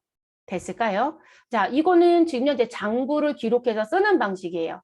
그러니까 장부를 기록해서 쓸 때는 우리가 9월 10일은 미리 사건이에요. 그러니까 지금 저는 이렇게 입고가 3번이 됐어요라는 결과를 여러분한테 아예 보여드리고 지금 했지만 실질적으로 우리가 업무에 진행을 놓고 보면 9월 1일 날 100이라는 걸 써놓고 9월 5일 날 또 110이라는 걸 써놓고 그리고 나서 우리 9월 6일 날 드디어 매출이 있었네? 그럼 우리는 출고 자리에 가서 몇 개가 나가는지 기록하시고 거기에 적용되는 단가를 누굴 쓸 거냐는 걸 고민해야 되는 거죠.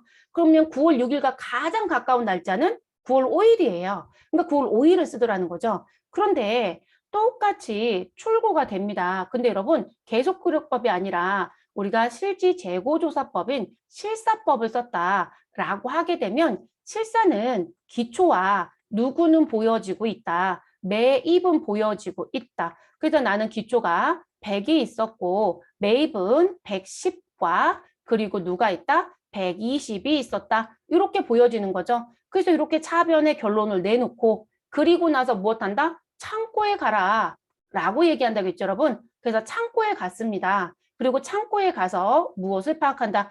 야, 몇 개 남겨져 있는지 기말 소량 좀 파악해 와 이렇게 얘기한다고 했잖아요. 그럼 창고에 가서 정규조사를 해서 기말 수량을 파악했습니다. 모두 다 하나씩 싸왔다라고 얘기를 해볼게요. 그러면 저는 수량이 몇 개다? 2개 남겨져 있어요 라고 얘기를 하더라는 거죠.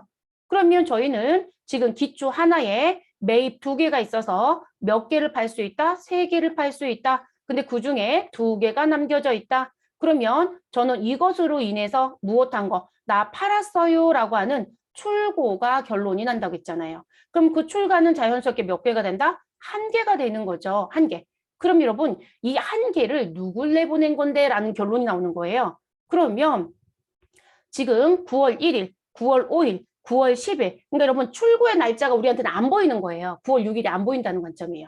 그러니까 창고 조사를 가는 거예요. 그럼 난 창고 조사를 9월 30일 날 했다라고 하면 9월 30일 날짜에서 그냥 출고의 이 기말 수량 파악하고 그리고 출고된 거 정리하는 거예요. 이해되셨을까요? 또는 난 9월 20일 날 했어요. 그럼 9월 20일에.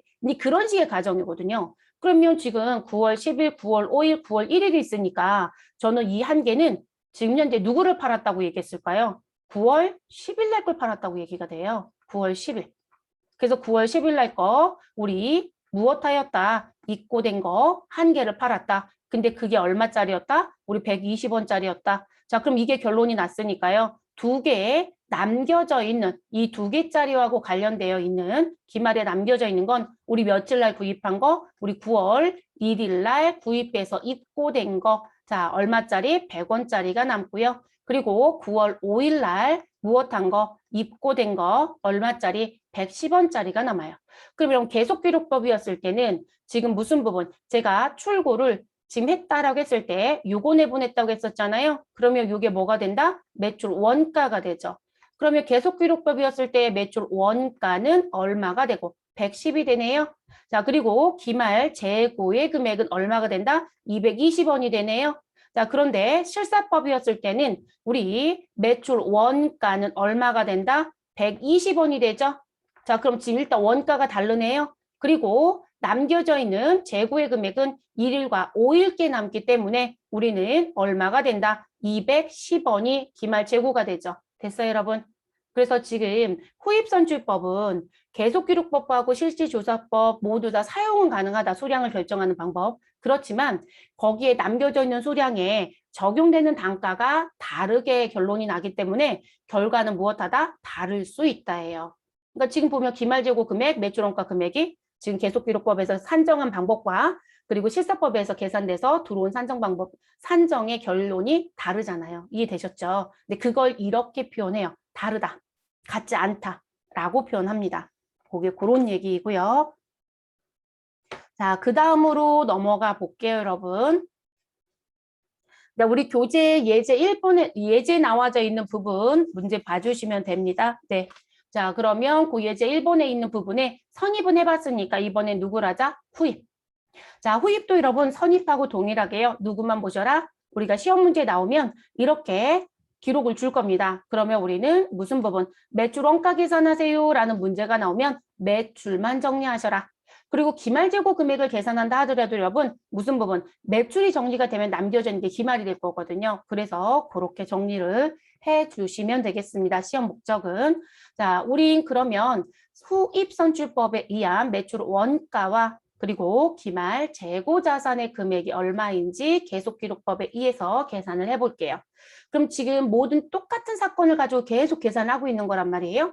그럼 1월 2일, 1월 9일 날 매입이 이제 들어왔고요. 단가가 다르기 때문에 우리가 상품 재고장에 기록할 때 이 잔액란에는 어떻게 기록한다? 각각 기록한다. 그래서 우리는 10개, 30개 각각 2줄로 기록하셔야 되고 그리고 나서 우리는 1월 16일 날 매출을 했다. 그런데 매출의 수량이 몇 개이다? 20개. 자, 지금 저희가 하는 건 후입 선출법이죠, 여러분. 그럼 후입 선출법은 내가 매출하는 날짜를 기준으로 가장 최근 걸 내보내라. 그럼 2일과 9일 중에 누가 가장 최근 날짜? 우리는 1월 9일이 가장 최근 날짜이죠. 그러면 1월 9일 걸로 정리해 주시면 되는 거죠.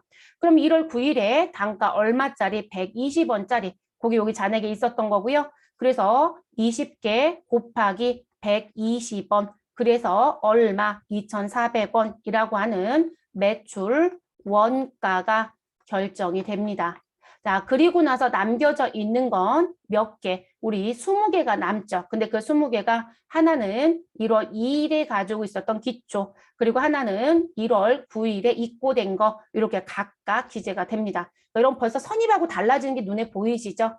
그리고 나서 1월 30일에 또 다른 매입이 있었습니다. 단가는 130원, 수량은 10개.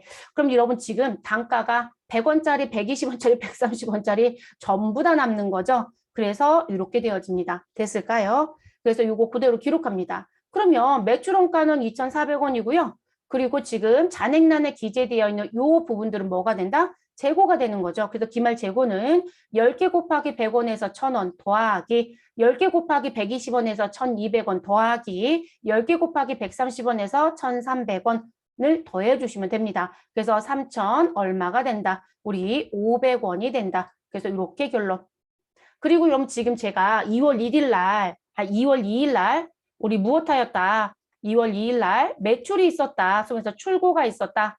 자, 그리고 너 몇 개 내보냈니? 10개요 라고 얘기해요. 그럼 여러분 여기 10개 적용되는 단가는 1월 2일, 1월 9일, 1월 30일 중에 누가 적용이 될 것이다? 1월 30일에 있는 단가가 적용이 되죠. 그래서 130원짜리를 내보낸다. 이렇게 얘기할 거예요.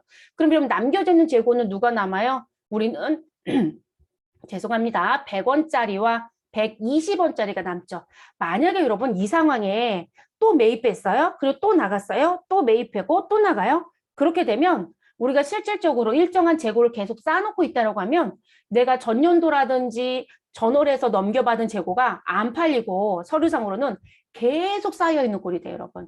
근데 물가가 계속 상승 중이다? 그러면 기말의 재고는 항상 낮은 단가로 잡혀 있고요. 그리고 최근에 매입했던 건 모두 다 파른 쪽으로 들어갈 거예요. 매출 원가로. 그러니까 재고가 항상 작게 계산되는 것처럼 보여지는 게 후입선출법의 가장 큰 특징이에요, 여러분. 그래서 이제 요게 그런 얘기고요. 그리고 그 부분의 내용이고, 그리고 이제 이 부분을 실질재고조사법으로 하겠다라고 보면 우리 실질재고조사법이면 실사법이면 누구까지만 보일 것이다? 우리 기초와 매입까지만 보일 것이다. 이렇게 말씀을 드렸죠. 그럼 여러분 지금 실사법에서 기초로 가지고 있었던 거 그리고 매입으로 갖고 있는 거 그럼 기초는 지금 현재 10개입니다. 그리고 매입은 현재 몇 개가 있다? 40개가 있다. 이렇게 되는 거죠. 그리고 나서 우리는 일정 기간 뒤에 뭘 한다? 창고에 가서 재고 파악을 한다. 그래서 기말 재고를 파악하겠다. 이렇게 말씀을 드렸죠. 그럼 기말 재고 파악을 하면 우리 몇 개 남겨졌는지 보이겠네요. 그래서 파악했더니 몇 개? 30개가 남겨져 있어요. 라고 얘기하더래요. 그러면 내가 지금 판매가 가능한 거 몇 개? 50개가 있었는데 그중에 기말의 재고가 30개가 있으니까 얘를 빼주시면 되는 거잖아요. 그럼 얘 빼면 우리는 자연스럽게 팔은 건 매출한 건 몇 개가 된다. 20개가 된다. 이렇게 결론이 난 거죠. 그럼 요 20개의 매출 원가를 계산해야 되잖아요. 그럼 그 매출 원가는 언제 파는 거로 갈 거냐? 그래서 내가 지금 기초와 매입한 거에 이 50개 내역서를 뽑아보니 지금 날짜가 며칠이 있다? 1월 2일 날 재고가 있었고 1월 9일 날 매입이 있었고 1월 30일 날 뭐가 있었다? 또 다른 매입이 있었다. 이렇게 본다는 거죠. 그러면 판매한 20개는 가장 최근을 누구로 보는 거예요? 1월 30일이 된다고요. 그러면 지금 1월 30일 날 몇 개 사냐면 10개. 그러면 지금 20개 중에 10개는 얼마짜리 단가를 적용한다? 130원짜리 단가를 적용해요. 그러면 여기 130원만 쓸게요. 130원. 그래서 얼마가 될 것이고 1,300원이 될 것이고 자 그리고 나머지 10개는 며칠 거? 우리 1월 9일 날 120원 주고 샀네요. 자 그래서 120원을 곱하게 됩니다. 그러면 이 부분은 1,200원이 되겠죠. 됐을까요? 그러면 매출 원가는 두 금액을 더해 주시면 되죠. 자, 그럼 1,300원 더하기 1,200원 하시면 2,500원이 되네요. 2,500원. 근데 우리 계속기록법을 했을 때 매출 원가 얼마였다? 2,400원. 그럼 원가가 다른데 기말재고가 같을 수는 없어요. 어차피 차변은 똑같아야, 차변과 대변은 같아야 되는 거니까. 그쵸? 우린 차변했었던 거 대변으로 정리시키고 하는 게 이 작업이잖아요. 그러니까 지금 원가가 다르니까 기말재고도 무엇할 것이다? 다르죠. 그래서 지금 현재 이렇게 되어 있는 상황에 50개에서 우리가 20개가 빠진 부분을 빼고 결론을 내보면 나는 1월 2일 날 기초로 넘겨받은 10개의 우리 단가 얼마짜리 100원짜리가 재고로 남고 그리고 며칠 날 1월 9일 날 우리 20개 단가 얼마짜리 120원짜리 그럼 이러면 금액이 다르다는 건 아예 눈으로 보여지잖아요. 됐어요, 여러분? 그래서 다를 수 있다예요. 그래서 같은 경우들이 간혹 있어서 제가 무조건 다르다고 표현을 안 해드리는 거거든요. 그래서 다르다라는 표현이 맞습니다. 다르다.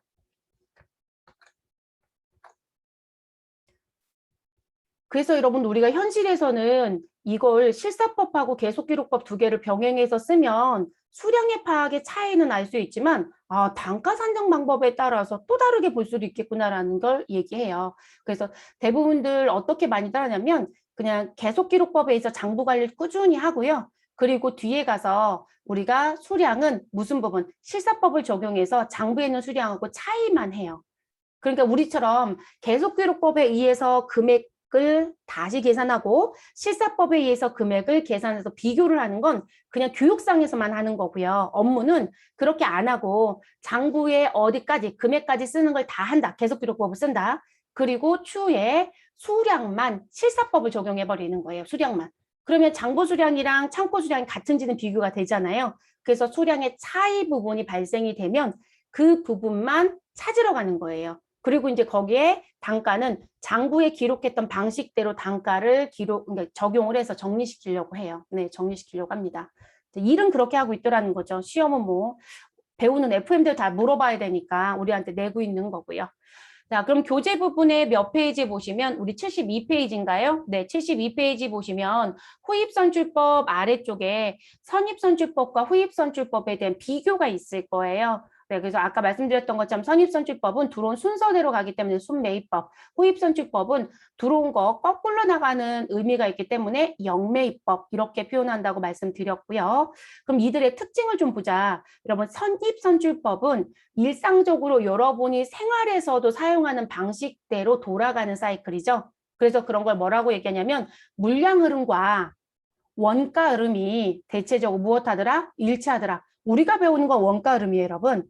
그러니까 원가 흐름인 건 우리가 재고자산 모두 다 원가로 구성되어 있다겠죠. 그러면 차변의 판매가 가능한 금액이 우리가 판매가 되면 매출 원가, 아직 못 판 건 기말, 그럼 그 금액이 얼마냐라는 걸 지금 우리가 배우고 있는 거잖아요.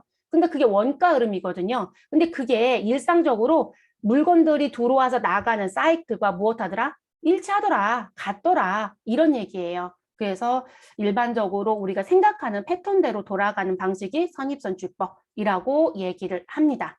자, 그리고 기말재고 자산을 현행 원가에 가깝게 표시하며 그리고 수익과 비용의 대응이 부적절하며 물가 상승 시 이익이 크게 잡히는 문제점이 있다. 자, 이건 여러분 우리 앞에 있었던 거 이제 하나씩 하나씩 더듬더듬 해보시면 이건 그냥 T자로 놓고 보는 게 제일 빨라요.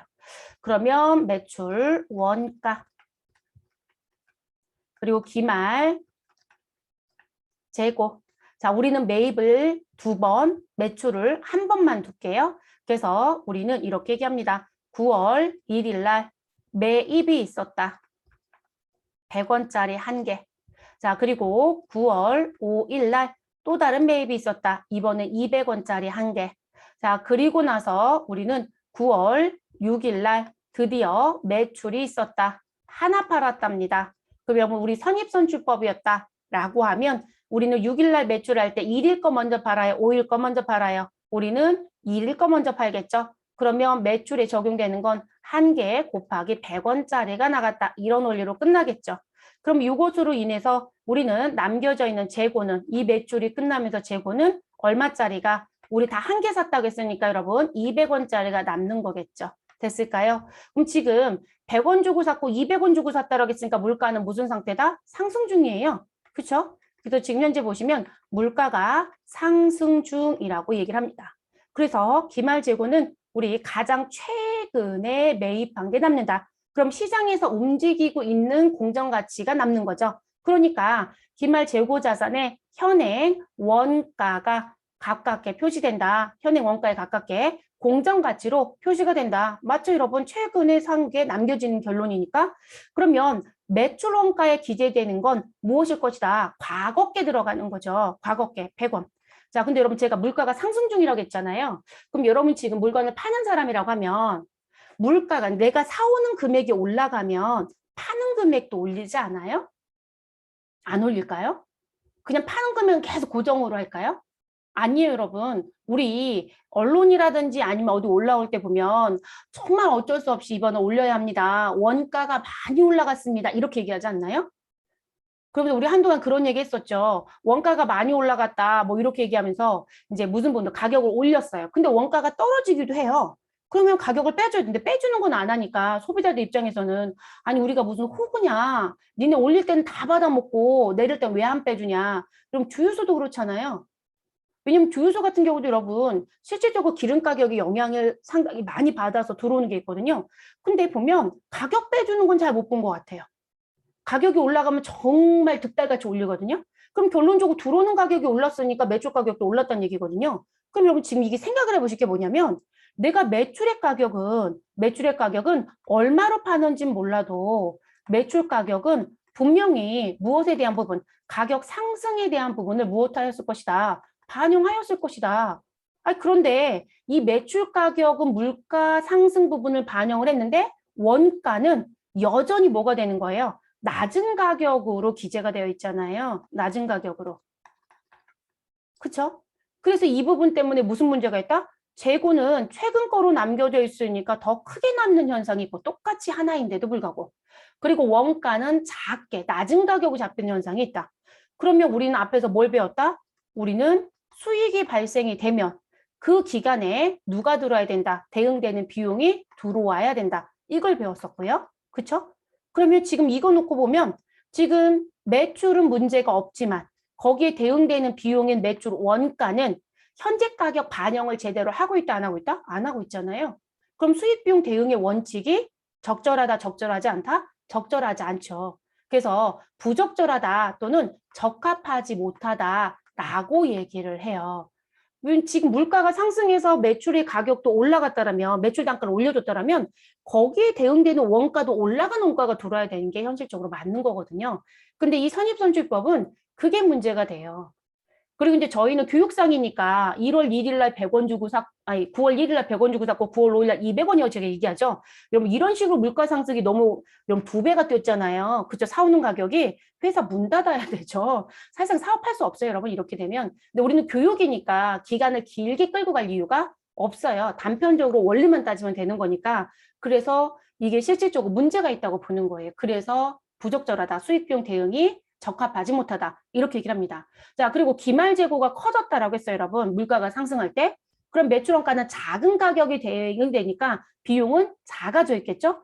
그러면 이 부분을 가지고 얘기한다는 얘기는 우리 항상 도미노로 따라가는 게 있었죠.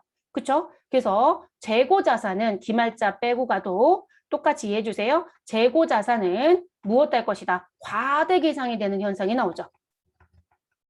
그렇죠? 물가가 상승 중이니까 비싼 가격이 남으니까. 자, 그런 반면에 매출 원가는 과거의 금액이 들어오는 원리이기 때문에 매출 원가는 무슨 현상이 있더라? 과소하게 잡히는 현상이 있더라. 그렇죠? 과소계상이 되더라. 근데 여러분 매출 원가는 비용이에요. 자, 수익과 비용은 도미노처럼 영향을 받는다겠죠. 그래서 손익계산서에 갔더니 수익에서 비용을 빼서 이익이 돌출이 되잖아요. 그럼 이 매출 원가는 비용이니까 수익에서 빠지겠네요. 그럼 그 다음에 결론은 뭘까요? 회사의 이익은 무엇할 것이다. 원가가 작아졌으니까 커지겠죠. 그래서 이익은 과대하게 잡히는 현상이 있을 것이다. 그래서 과대 계상이 된다. 근데 여러분 이익이 과대하게 잡히면 무슨 부분에 문제가 있을까요? 자본이 커지겠죠? 그렇죠? 자본의 누구라겠죠, 여러분? 계속 입에 붙여서 가져갑니다. 이익잉여금. 그죠? 모인장소가 이익잉여금이니까. 그래서 자본의 이익잉여금이 무엇되더라? 커지더라. 라고 얘기를 하죠. 그러면 여러분 생각해 볼게. 이익이 커졌네. 그러면 저는 법인세를 많이 내야 되죠? 그쵸? 네, 법인세 부담이 무엇될 것이다? 늘을 거예요. 일단은 금년도 사건에서는 가중이 됩니다. 재고자산은 어차피 남겨져 있는 이 200은 다음 연도에 넘어가서 팔기는 할 거예요. 근데 물가 상승은 계속 올라가는 곡선이다. 그러면 작년에 200원짜리가 올해는 250원이 될 거거든요. 그럼 또 남겨지는 250원이에요. 이게 계속 연결이 되어 있기는 해요. 그러니까 올해 사건을 놓고 보면 올해 법인세는 이익이 커졌으니까 법인세를 부담해야 되는 부분은 더 커질 수밖에 없어요. 대신에 내년에 가면 내년에 똑같이 다 200원이었다. 1년 내내 단가가 200원이었다. 그렇다면 내년에 가면 사실상 단가 부분에서 이 기초로 갖고 있었던 걸 먼저 팔 거니까 그게 원가 대체가 되니까 내년에는 세금 부담이 내려가긴 해요. 그러니까 세금의 부담을 얘기하는 거지 지금 실질적으로 이제 전체를 놓고 보면 세금에 대한 부분은 똑같은 금액을 내지만 올해는 더 많이 내고 내년에는 적게 내는 꼴이 돼요. 그래서 이렇게 부담된다고 얘기하고요. 그리고 그럼 이익이 어디에 모였어요? 자본이요. 그리고 어디에? 이익잉여금에. 그러면 회사가 이익이 났고 자본이 커졌으니까 주주들은 뭘 달라고 할까요? 배당을 주세요라고 얘기하겠죠. 그러면 이것으로 인해서 또 하나의 문제 뭐가 나온다? 회사 입장에서는 배당 압력이라고 표현해요, 여러분. 그래서 배당 압력이 무엇 되는 가중되는 문제점이 있는 게 선입선출법이다라고 얘기합니다. 그래서 나오는 부분들 됐어요, 여러분? 그리고 지금 보시면 제가 다 한 개를 사서 그중에 하나를 팔았잖아요. 근데 그거 가지고 놓고 봤었을 때 여러분 회사가 이익을 많이 만들고 싶어요. 이익을 많이 만들고 싶어요. 그렇다라고 하면 제가 무슨 방식으로 평가하면 선입선출법으로 평가를 하면 실질적으로 이익이 더 커지죠. 그러니까 이익을 과대 계상하는 또는 그런 조작성이 있을 수 있다고 얘기합니다. 근데 재밌는 건 여러분 우리가 일반적으로 이익을 늘리기보다 이익을 줄이는 걸 조작으로 많이 얘기해요. 그러다 보니까 선입선출법에서는 이익 조작성 얘기를 잘 하려고 하진 않아요. 이런 문제가 있다라고 얘기는 하지만 근데 후입은 이익 조작성 얘기를 해요. 왜 그러냐면 지금 현재 이익을 줄이게 할 수 있는 방법이거든요. 그래서 저희 앞에서 비교할 때 내가 선입을 하다가 세금을 적게 내고 싶으니까 후입으로 갈아탈 수 있느냐 내 맘대로 못 바꾼다 이런 말씀 드렸죠. 그래서 그런 얘기들을 간혹 하긴 해요. 근데 제가 보는 관점에서는 선입선출이든 후입선출이든 어쨌든 이익 조작 가능성은 다 갖고 있는 거예요. 네, 다 갖고는 있습니다. 그래서 이런 특징들이 있다라는 거. 요것 때문에 이런 얘기들이 등장이 되는 거예요, 여러분. 요 부분들 얘기가. 그래서 나온 부분. 그러니까 여기 물가 상승 시 이익이 커진다는 얘기 해드렸죠. 근데 요런 현상 때문에 그렇다는 거. 그러면 후입으로 넘어갈게요.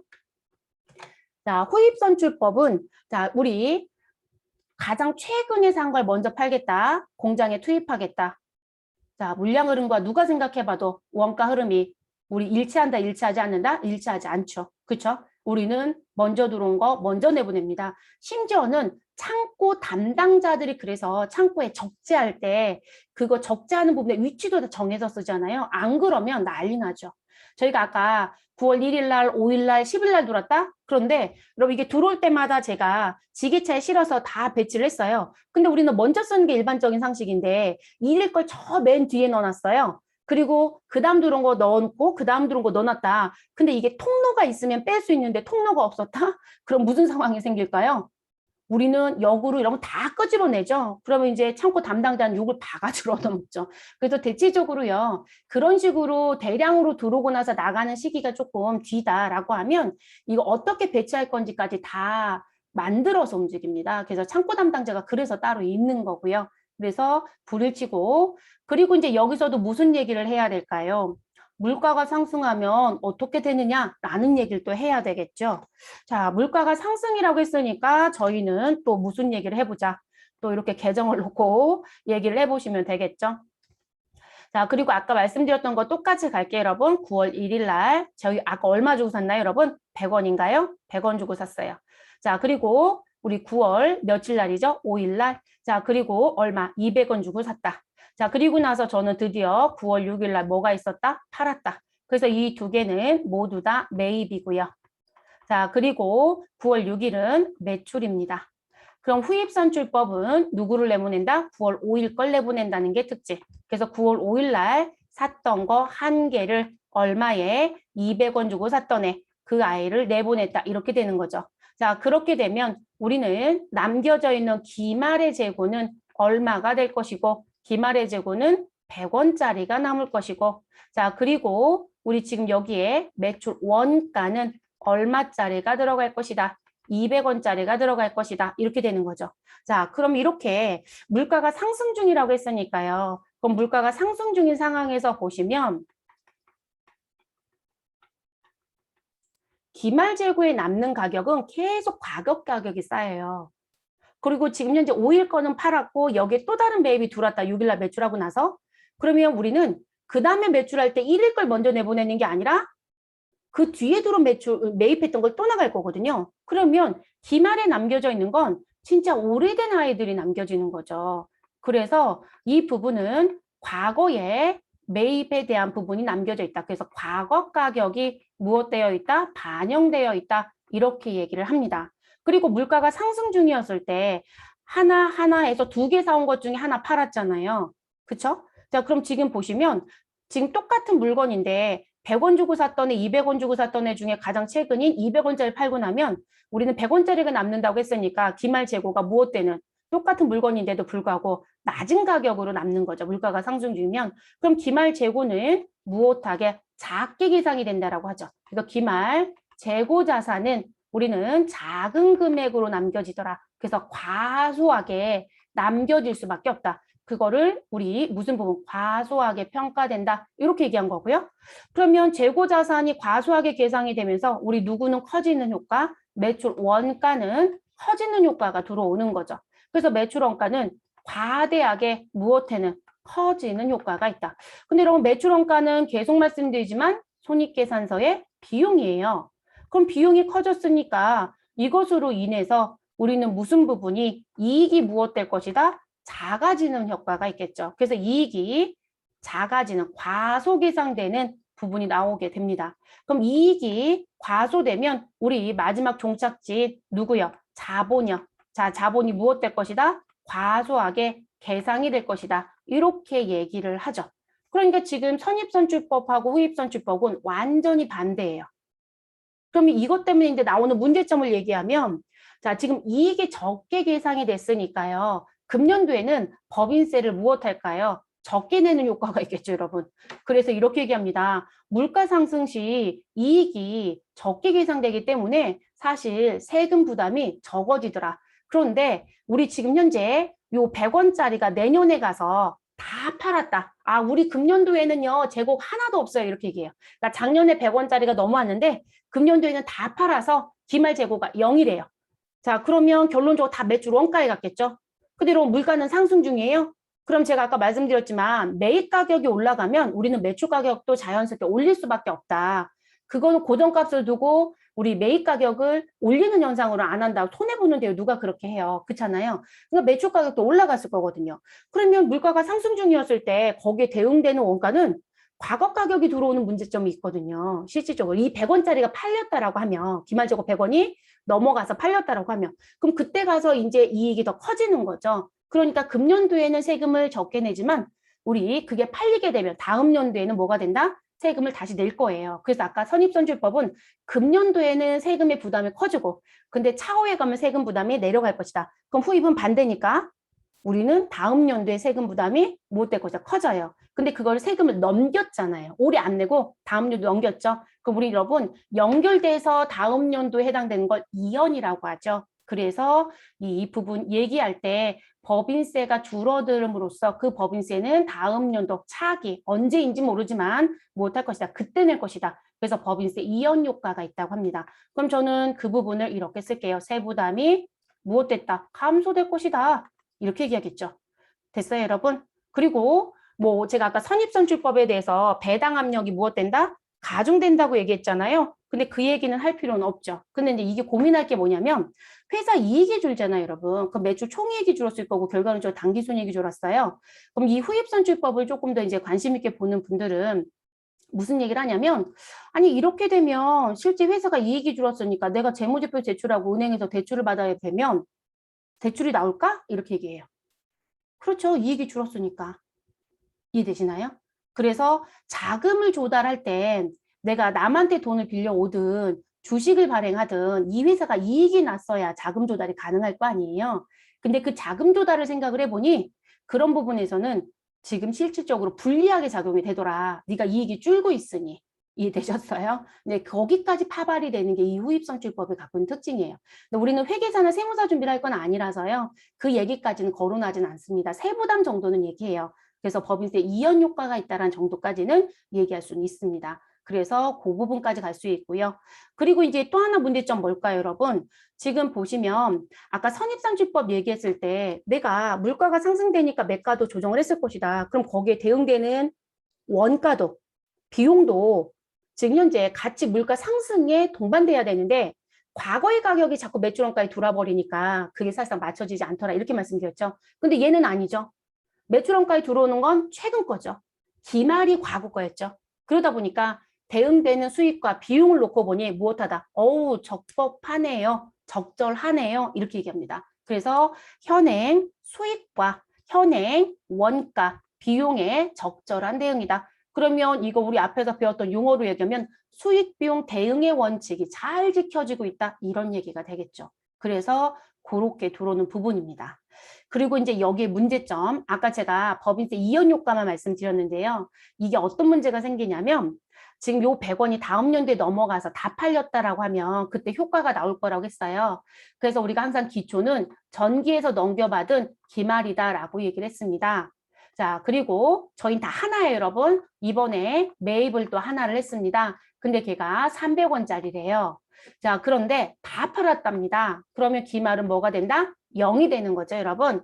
그럼 여기에 다 뭐가 잡혀요? 두 개를 팔고 매출 원가가 얼마가 잡힌다? 400원이 잡혀요. 근데 여러분 우리가 지금 물가가 상승 중이어서 하나를 구입할 때 300원이 들어갔다라면 우리는 단기에 매입했던 거 단기에 팔았다라는 원리였었다라면 그랬었다라면 여기 매출원가 자리가 400원이 아니라 600원이 기록이 될 거거든요. 그쵸? 근데 지금 현재 우리는 두 개를 팔았는데 하나는 과거에서 넘겨받은 거 그리고 하나는 최근에 매입한 거. 그래서 두 개가 더해져서 400이라고 썼단 말이에요. 그럼 이제 여기서 문제는 매가는 벌써 물가 상승률에 동반해서 올려놨잖아요. 근데 거기에 대응되는 원가가 지금의 원가를 생각을 해본다라고 하면 600원이 대응이 돼야 되는데 과거 거를 다 팔아버렸으니까 우리가 원가가 오히려 더 작게 잡히는 거예요. 그래서 이게 언젠가는 법인세를 다 내는 거예요. 그런 다만 넘어간다는 것 때문에 이연 효과가 있다는 거거든요. 근데 이렇게 돼버리면 전년도의 이익은 작게 잡혔지만 금년도의 이익이 갑자기 팍 늘어버리는 거죠. 그럼 또 무슨 문제가 있을까요? 주주들이 득달같이 얘기하겠죠. 배당 많이 줘. 이렇게 얘기할 거고요. 그리고 무슨 부분? 우리 세금도 더 많이 늘어나겠죠? 늘어나는 건 아니지만 어쨌든 늘어나는 것처럼 보여지는 거죠. 이해되셨을까요? 그래서 이 후입선출법을 쓰게 되면 기말재고가 0이었을 때 무슨 부분? 재고자산에 대한 정리 문제가 생긴다라고 합니다. 그래서 재고자산 청산 문제를 가지고 다닐 수밖에 없다. 이렇게 얘기합니다. 이게 청산이에요. 청산은 없어지는 거거든요. 그래서 기말이 0이었을 때 과거에 그 퀴퀴 묵은 게 다 팔리기 때문에 이익이 갑자기 팍 튀는 거예요. 그래서 나오는 문제, 그걸 재고 청산의 문제가 있다. 이렇게 얘기합니다. 됐을까요? 그래서 나오는 특징들. 그러니까 여러분 제가 여기 박스에 이렇게 글로 정리해드린 건 최소한 기억은 하고 가셔야 되고 어렵게 내면 거기다 뭐 청산도 살짝 건들고 막 이럴 거예요. 네. 근데 우리가 이익이 늘어나고 이익이 주는 건 기말재고랑 매출 원가가 계속 들락날락 하는 것처럼 우리 올라갔다 내려갔다 하는 거거든요. 그래서 그 부분의 원리는 무조건 기억을 하셔야 됩니다. 기억을 해주셔야 되는 부분. 자, 이렇게 해서 저희 어디까지 후입선출법까지는 마무리가 됐습니다. 그럼 이제 남겨져 있는 부분이 누가 남겨져 있냐면 평균법하고 매출가격 환원법이 남겨져 있을 거예요. 네, 그 부분 다음 강좌에서 또 진행을 해보도록 하겠습니다.